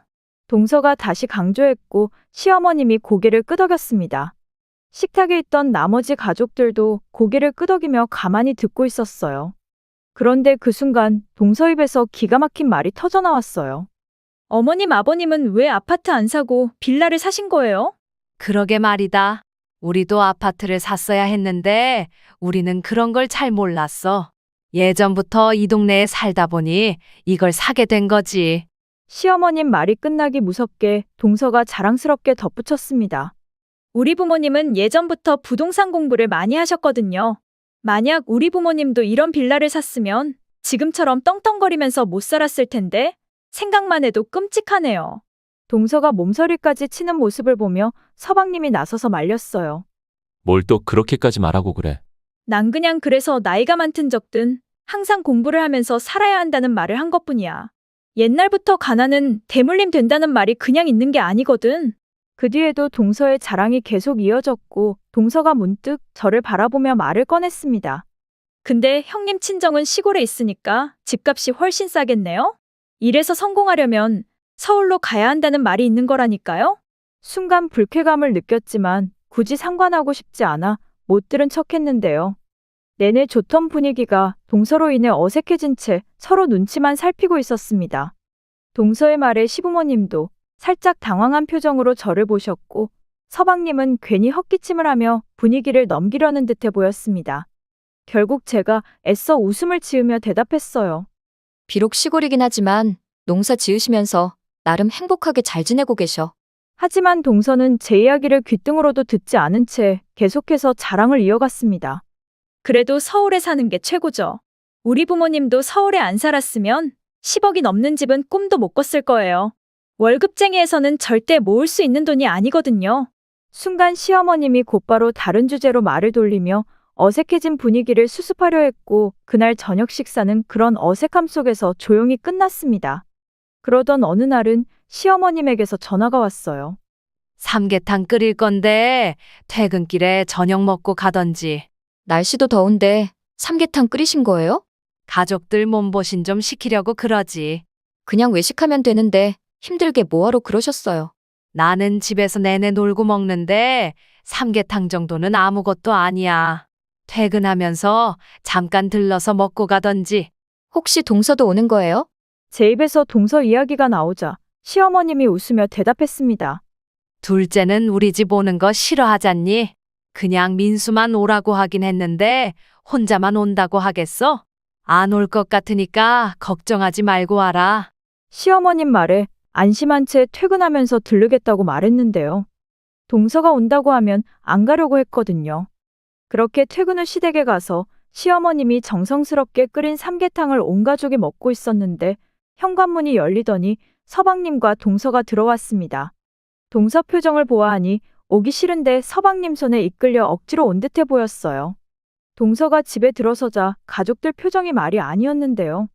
시아버님이 입맛을 잃은 듯한 표정으로 들고 있던 젓가락을 식탁에 내려놓았지만 두 사람을 향해 시어머님이 조용히 물었습니다. 밥 먹어야지. 얼른 앉아라. 저는 배 안 고파서 그냥 거실에 앉아 있을게요. 동서가 소파에 자리를 잡고 앉았고 서방님은 손을 씻고 식탁에 앉았습니다. 곧 시어머님이 서방님에게 삼계탕을 건네자 서방님이 맛있게 먹기 시작했는데요. 그러거나 말거나 동서는 소파에 앉아서 TV만 볼 뿐이었습니다. 그렇게 잠시 후 밥을 먹고 난 뒤 제가 거실로 나오자 동서가 슬쩍 저를 보며 말을 꺼냈어요. 형님, 밥 다 먹었으면 저랑 같이 마트에 좀 다녀오실래요? 난 상관없긴 한데 뭐 살 게 있는 거야? 그냥 여기 있기 답답해서 산책 좀 할까 해서요. 물론 동서를 따라 나가고 싶진 않았지만 같이 나가자고 하는 동서 말을 거절할 수 없어서 조용히 따라 나섰는데요. 마트로 가는 도중 동서가 갑자기 말을 꺼냈습니다. 형님은 참 대단한 것 같아요. 뭐가 대단하다는 거야? 동서가 주저없이 대답했어요. 아니, 시댁이 아파트도 아니고 오래된 빌라라 올 때마다 찝찝하고 불편한데 형님은 그런 걸 전혀 신경 안 쓰는 것 같길래 하는 말이에요. 형님네 친정도 아파트가 아니라 익숙해서 불편한 게 없는 건가요? 순간 말문이 막힌 채 멀뚱히 동서를 쳐다보며 무슨 말을 해야 할지 고민하고 있었는데 동서가 다시 말을 이어갔습니다. 우리 친정은 10억이 넘는 아파트잖아요. 그래서 음식 재료도 항상 백화점에서 최고급으로만 샀거든요. 그런데 어머님은 돈이 없으셔서 그런지 항상 시장에서 장을 보시잖아요. 솔직히 시장은 백화점보다는 비위생적이잖아요. 그래서 어머님이 해주신 음식을 보면 비위가 상해서 도저히 먹을 수가 없어요. 동서의 말에 순간 어이가 없어 말문이 막혔는데요. 그동안 시댁을 무시하는 발언을 자주 하긴 했지만 그렇게까지 대놓고 시댁을 무시할 줄은 몰랐거든요. 결국 제가 참지 못하고 곧바로 일침을 놓았어요. 요즘 시장도 위생관리 철저히 하고 열심히 사시는 분들이 얼마나 많은데 그런 소리를 해? 그건 너무 심한 말인 것 같아. 동서 말 조심해야겠다. 하지만 동서는 전혀 개의치 않는다는 듯 씩 웃으며 대꾸했어요. 왜요? 형님도 시장 음식 먹고 자라서 그런 말 들으면 화나는 거예요? 그치만 현실이 그런 걸 어떡하겠어요. 내가 이런 말까지 안 하려고 했는데 동서 같은 마음으로 살면 사는 게 정말 피곤하겠어. 그리고 어머님이 얼마나 깔끔하신 분인데 그런 말을 하는 거야? 제가 진심 어린 충고를 했지만 동서는 듣는 둥 마는 둥이었습니다. 그러고는 갑자기 편의점으로 들어가서 컵라면을 고르는 게 아니겠어요. 시어머님 음식은 위생적이지 않아서 못 먹겠다고 하던 사람이 컵라면을 사서 편의점 한쪽에서 먹는 모습을 보니 정말 황당하고 이상하게만 느껴졌습니다. 그 모습을 보며 동서와 거리를 두기로 마음을 먹었는데요. 그런 생각과 말버릇을 가진 사람과는 깊이 얽힐 필요가 없다고 생각했으니까요. 그날 이후로 저는 가능한 한 동서와 마주치지 않으려고 노력했습니다. 그러던 어느 날은 친정부모님이 쌀과 채소를 잔뜩 보내주셔서 시댁에도 가져다 드렸는데요. 하필이면 동서도 시댁에 와 있었고 제가 가지고 온 쌀과 채소를 보며 비웃듯 말을 꺼냈습니다.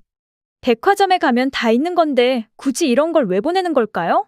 들어보니 이런 걸 보내는 거 자체가 민폐라고 하더라고요, 형님. 그러니까 앞으로는 이런 거 보내지 말라고 하세요. 아니면 조용히 형님네만 먹던지요. 요즘 누가 이런 걸 반긴다고 가지고 왔어요? 동서가 친정에서 보낸 쌀과 채소를 가지고 비웃듯 말을 하자 그때까지 조용히 듣고 계시던 시어머님이 갑자기 표정이 굳어진 채 입을 떼었습니다. 사돈 두 분이 어렵게 농사 지으셔서 보내주신 건데 무슨 말을 그렇게 하는 거니? 내가 말 조심하라고 몇 번이나 말했잖니? 넌 말 한마디에 천냥빚을 갚는다는 말도 모르는 거야? 그동안은 좋은 게 좋은 거라고 모른 척하려고 했더니 어디서 주둥이를 나불대긴. 순간 시어머님 입에서 주둥이라는 말까지 나왔기에 가족 모두 긴장한 채 눈치만 살피고 있었는데요. 동서가 당황한 듯 어쩔 줄을 몰라 하더니 눈물까지 흘리며 뛰쳐나갔습니다. 그 뒤를 서방님이 따라 나가자마자 시어머님이 긴 한숨을 내쉬었어요. 어디서 싹퉁바가지를 데리고 와서 집안 분위기를 개판으로 만들고 있어. 여보, 그런 말은 며느리들 앞에서 안 쓰기로 했잖아. 나도 안 쓰려고 했지. 근데 저게 자꾸만 주둥이를 나불대잖아. 지가 뭔데 지랄이냐고 지랄이. 시어머님이 삿대질까지 하면서 마구마구 소리쳤는데요. 그런 모습은 처음이었던지라 제가 눈치만 보고 있자 시어머님이 급히 사과하셨어요. 얘 많이 놀랐지? 내가 웬만하면 그러지 않는데 도저히 참을 수가 없어서 그랬다. 저 인간 말은 신경 쓰지 마라. 우리 귀한 채소로 밥해서 같이 먹을까? 니들 밥 먹고 가라. 네, 어머님. 혹시 내가 욕해서 쫄은 거라면 쫄을 거 없어. 난 정상적인 사람들한테는 절대 말 함부로 안 하거든. 그동안 저 화상 때문에 참느라 얼마나 고생했는지 모른다. 이해해 줄 거지? 시어머님이 제 눈치를 살피고 있는 모습에 제가 조용히 대답했습니다. 어머님, 사실은 저도 그렇게 말하고 싶은 걸 꼭 참았어요. 그렇지? 너도 그동안 그랬던 거지? 제가 시어머님 편을 들어드리자 시어머님이 환한 미소를 지었습니다. 그날 이후 동서는 시댁의 발길을 끊었다고 해도 과언이 아니었어요. 서방님 말에 의하면 시어머님에게서 받은 상처 때문에 두 번 다시 시댁에 발길을 하고 싶지 않다고 했으니까요. 그 말을 듣자마자 시어머님이 반기듯 말을 꺼냈습니다. 그래, 그냥 오지 말라고 해. 그 화상 안 보니까 속이 얼마나 편한지 몰라. 엄마, 아무리 그래도 화상이라는 말은 좀 그렇잖아. 그렇긴 뭐가 그래?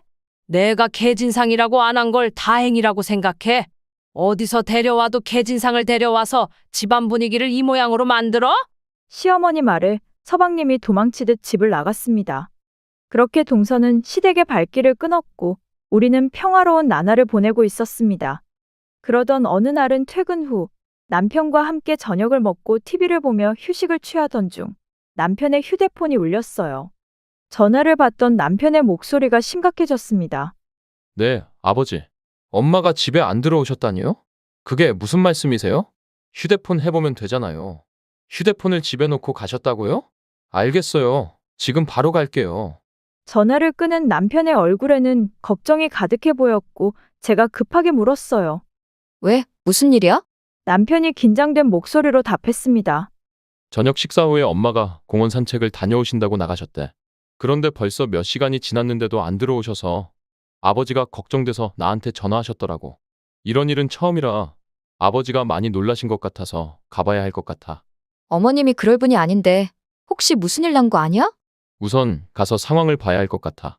나도 같이 가. 급하게 주차장으로 내려갔는데요. 남편이 서방님에게도 전화를 해서 사실을 알린 뒤 시댁으로 출발했습니다.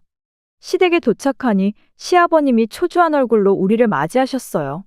공원을 다 뒤져봤는데도 안 보여. 대체 어딜 간 건지 모르겠다. 아무 연락도 없고 휴대폰도 두고 가서 연락할 수도 없어. 무슨 일이 생긴 게 아닌가 싶다. 시아버님의 목소리에서 걱정과 두려움이 묻어났습니다. 항상 차분하고 침착하시던 시아버님이 당황하신 모습을 보니 우리도 불안해졌는데요. 시어머님은 항상 규칙적이고 철저하신 분이라 아무 말도 없이 사라지실 분이 아니었거든요. 그런데 시아버님이 초조하게 방을 서성이다가 다시 말을 꺼냈어요. 사실은 그동안 니들 엄마가 좀 이상했어. 이상했다니요? 뭐가 이상했다는 거예요? 시아버님이 잠시 망설이다가 말을 이어갔습니다.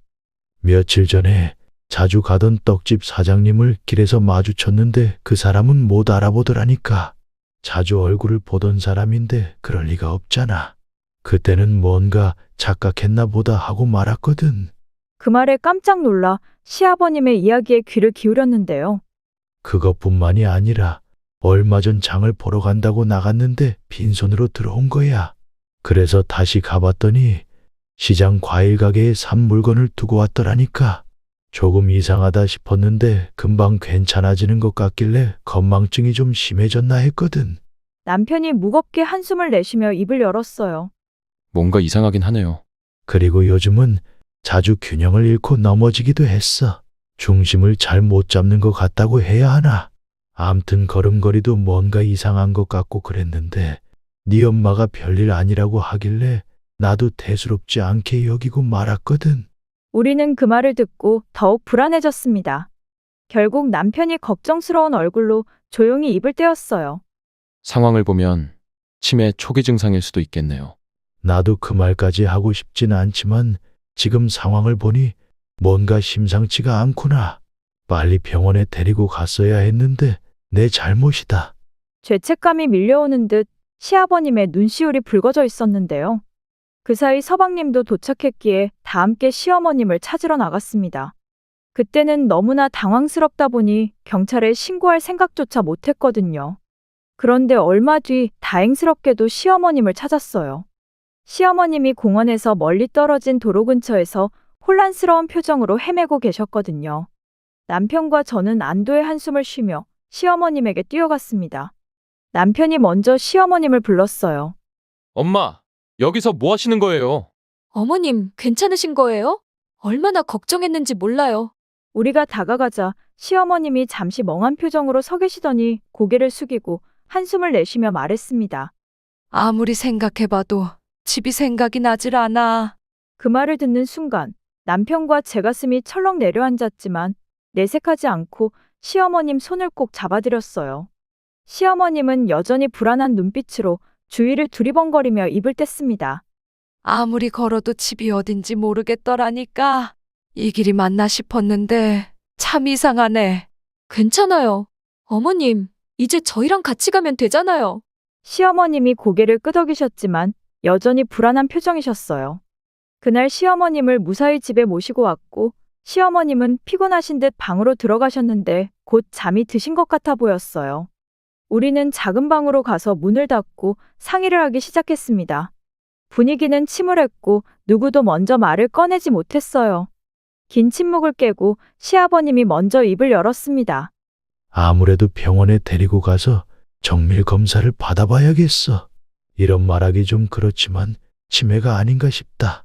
그 순간 방 안에 있는 공기가 얼어붙은 듯 했는데요. 엄마가 치매라니요? 그럴 리가 없어요. 서방님이 눈물까지 글썽인 채 현실을 부정하고 있었습니다. 시아버님이 깊은 한숨을 내쉬며 다시 입을 떼었어요. 그동안의 증상들도 그렇고 오늘 길까지 잃었잖아. 이건 누가 봐도 치매 증상인 거야. 그 총명하던 사람이 어쩌다 저리 된 건지 모르겠다. 시아버님의 손은 떨리고 있었고 우리는 침묵을 유지할 뿐이었어요. 모두가 시아버님 말에 동의했지만 방 안의 분위기는 한없이 무거웠습니다. 치매일 수도 있다는 말에 너무나 충격적이었고 한편으로는 그동안 시어머님의 변화를 알아채지 못했던 것에 대한 죄책감이 밀려왔습니다. 그 뒤 우선 집으로 돌아왔는데요. 시어머님의 상태로 인해 초상집 분위기였다고 해도 과언이 아니었어요. 급히 병원 예약을 알아봐야 했고 우리는 어떻게든 상황을 차분하게 해결하려고 마음을 다잡고 있었습니다. 최악의 경우 시어머님이 치매라면 어떻게 해야 할까 깊은 고민에 빠지기도 했어요.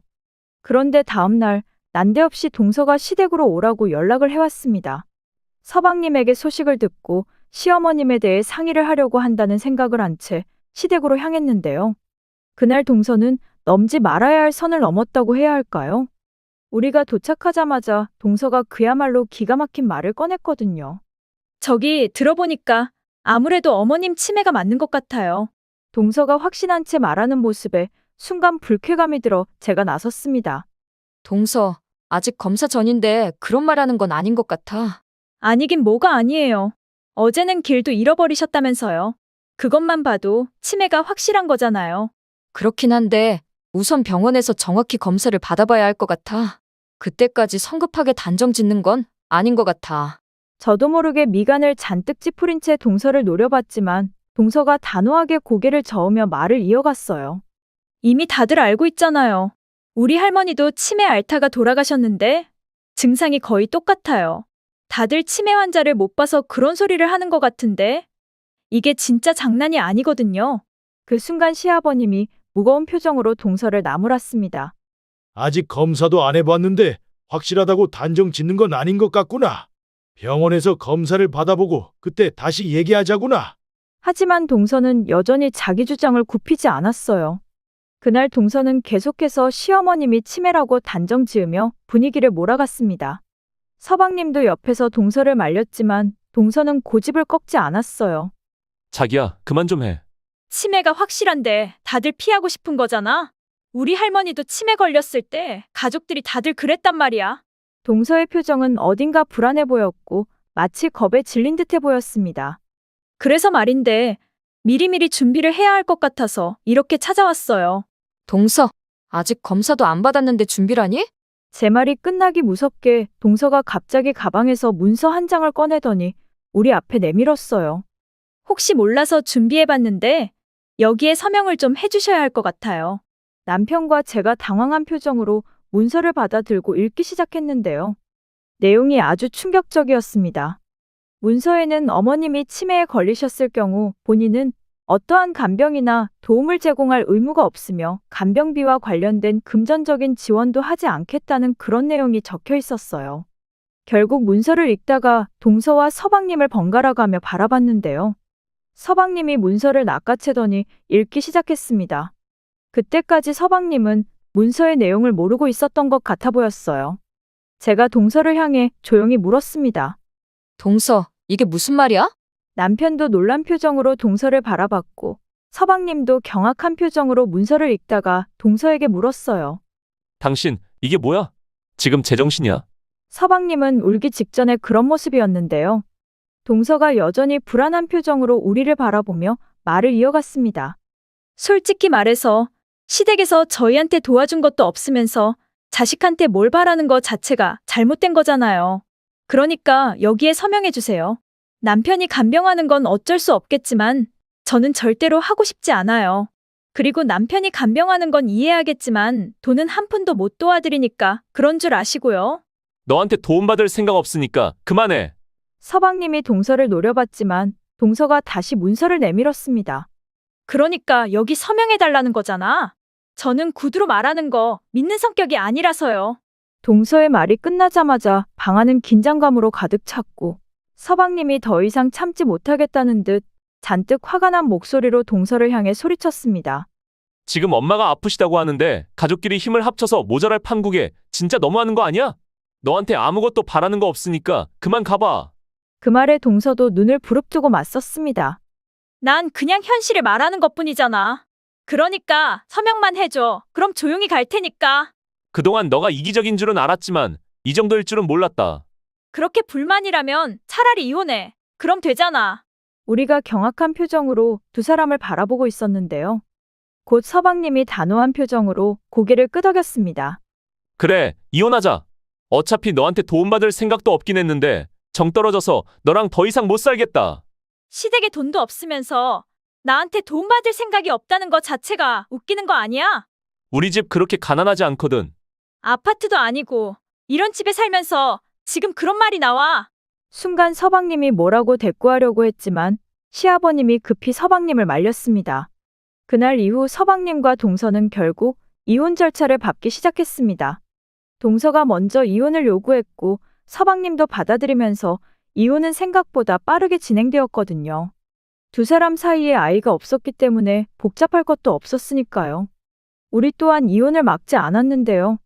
동서의 행동에 큰 충격을 받은 상태였고 더 이상 결혼을 유지하는 것이 불가능하다고 느껴졌습니다. 그런 와중에 시어머님은 병원에서 정밀 검사를 받았는데요. 처음에는 치매일지도 모른다는 생각에 모두가 불안해했지만 검사 결과 예상치 못한 일이 일어났습니다. 검사 결과 치매가 아닌 수두증이라는 진단이 나왔거든요. 수두증은 뇌에 뇌액이 축적되어 발생하는 질환으로 치매와 비슷한 증상을 보일 수 있지만 다행히 수술로 치료가 가능한 병이었습니다. 그동안 치매라고만 생각했던 증상이 실제로는 치료가 가능한 수두증이라는 것을 알게 되자마자 우리는 서로를 얼싸안고 기쁨의 눈물을 흘렸습니다. 시어머님은 곧바로 수술을 받으셨고 수술은 성공적이었어요. 수술 후 시어머님 상태는 눈에 띄게 좋아졌습니다. 기억력도 조금씩 회복되셨고 균형을 잃고 자주 넘어지던 모습도 점차 사라지면서 건강을 되찾아 가시는 시어머님의 모습을 보며 가족들 모두 기쁨과 안도의 한숨을 내쉬었습니다. 그러는 사이 그들은 법적으로 완전히 남남이 되었어요. 처음에는 서방님이 많이 힘들어했지만 시간이 지날수록 안정을 찾아갔습니다. 그리고 시어머님의 건강은 거의 완치에 가까울 정도로 회복되었어요. 병원에서 재발 가능성이 있다고 했기에 우리는 시어머님을 더 살뜰히 챙겼고 시어머님의 건강을 최우선으로 여기며 돌봐드렸습니다. 그러면서 임신이라는 행복한 소식이 전해져 왔고 임신 소식을 전하자 시부모님이 우리를 부르셨어요. 그런데 시댁에 도착해보니 뜻밖에도 놀라운 선물이 기다리고 있었습니다. 시부모님이 제게 새 차를 선물해 주셨거든요. 차를 보자마자 놀라서 소리쳤어요. 이 차 엄청 비싼 차인데 이걸 저희한테 주신다고요? 시댁의 형편을 잘 알고 있었기에 비싼 선물을 받는다는 게 부담스러웠습니다. 아무래도 무리를 하셨을 것 같다는 생각에 걱정이 앞섰으니까요. 제가 걱정 가득한 표정으로 두 분을 바라보고 있자 시어머님이 웃으시며 저를 달랬어요. 아파서 병원에 있는 동안 너가 정말 고생 많았잖니? 고마운 마음에 미리 예약해 놨던 거야. 그런데 마침 너가 임신했다고 하니까 임신 선물이 됐지 뭐니. 너무 부담 갖지 말고 받아. 시어머님 말에 제가 손사래를 치며 말했어요. 어머님, 아버님, 마음만으로도 감사한걸요. 이 차가 얼마나 비싼데 제가 이걸 어떻게 타고 다니겠어요. 너무 과분해요. 그러자 시어머님이 미소를 지으시며 기가 막힌 이야기를 해주셨습니다. 너는 지금껏 몰랐겠지만 우리가 살고 있는 이 빌라 건물이 사실 우리 소유야. 그리고 상가도 몇 개 갖고 있어서 월세도 꽤 많이 나오고 있고 말이야. 그 말에 깜짝 놀라 시어머님을 바라보며 물었어요. 어머님, 진짜 이 빌라 건물이 두 분 거란 말씀이신 거예요? 그렇다니까? 여기도 곧 재개발 들어가서 아파트 들어설 거니까 나쁘지 않은 선택이었지. 예전에 네 시아버지 친구가 부동산 일을 했거든. 그 친구가 좋은 자리를 몇 군데 알려주는 바람에 틈틈이 공부도 하고 투자도 했어. 덕분에 지금은 먹고 살만하고 말이야. 그 말을 듣고 크게 놀랄 수밖에 없었는데요. 시댁 형편이 여유롭지 않다는 생각을 했던 제 입장에서는 전혀 예상치 못한 사실이었거든요. 시아버님이 오랜 시간 동안 부동산 공부와 투자를 해오셨고 그 결과 지금의 재산을 일궈냈다는 사실에 감탄이 절로 새어나왔습니다. 그동안 몰랐던 사실들이 하나둘씩 밝혀지면서 시부모님이 상당히 부자라는 사실을 알게 되었어요. 사실 시부모님은 수십억대 자산가였거든요.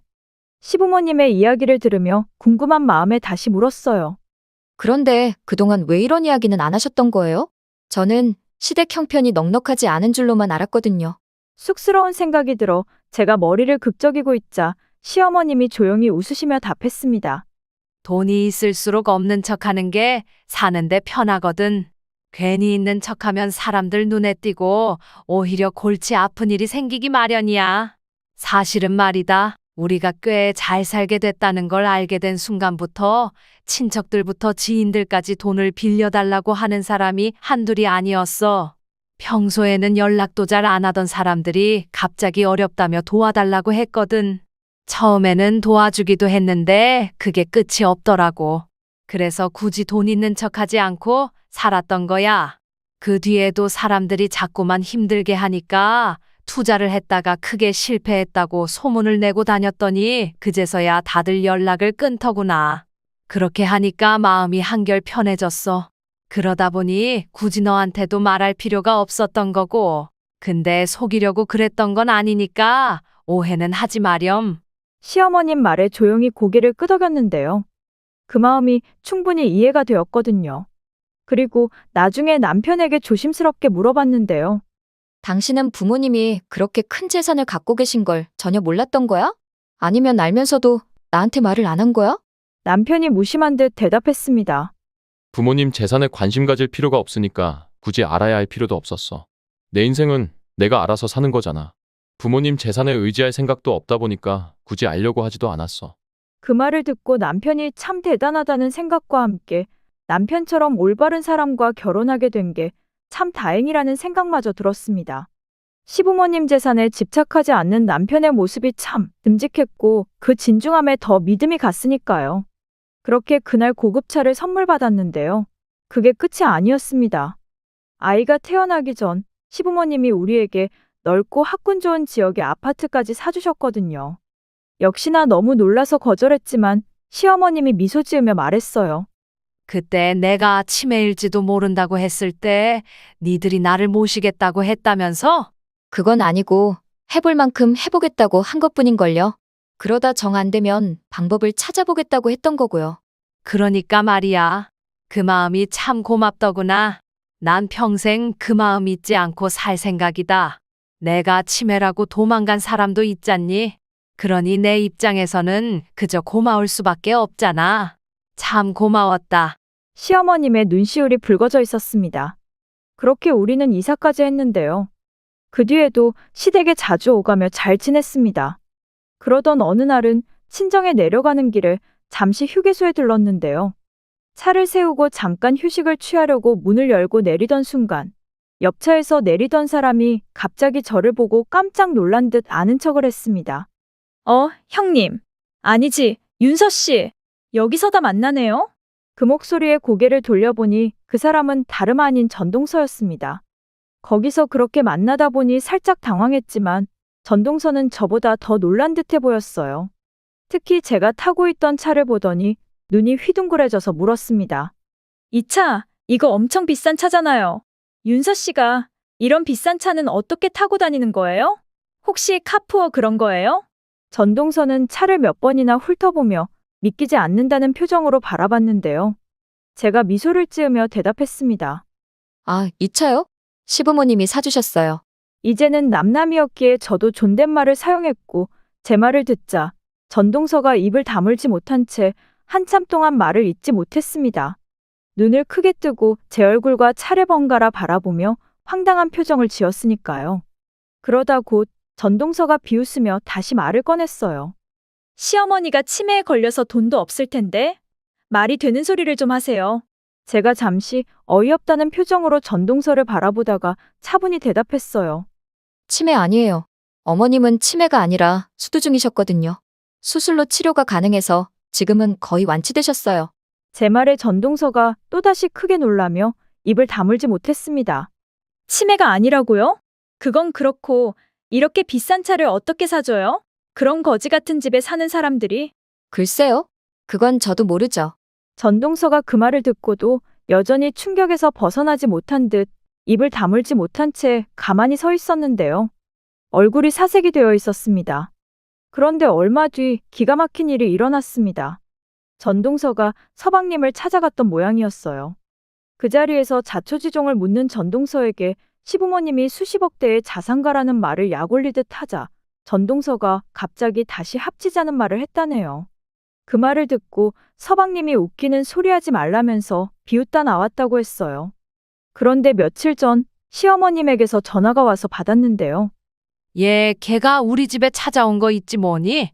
계란이요? 누구를 말씀하시는 거예요? 누구긴 누구야. 우리 둘째랑 이혼한 그 개진상 말이야.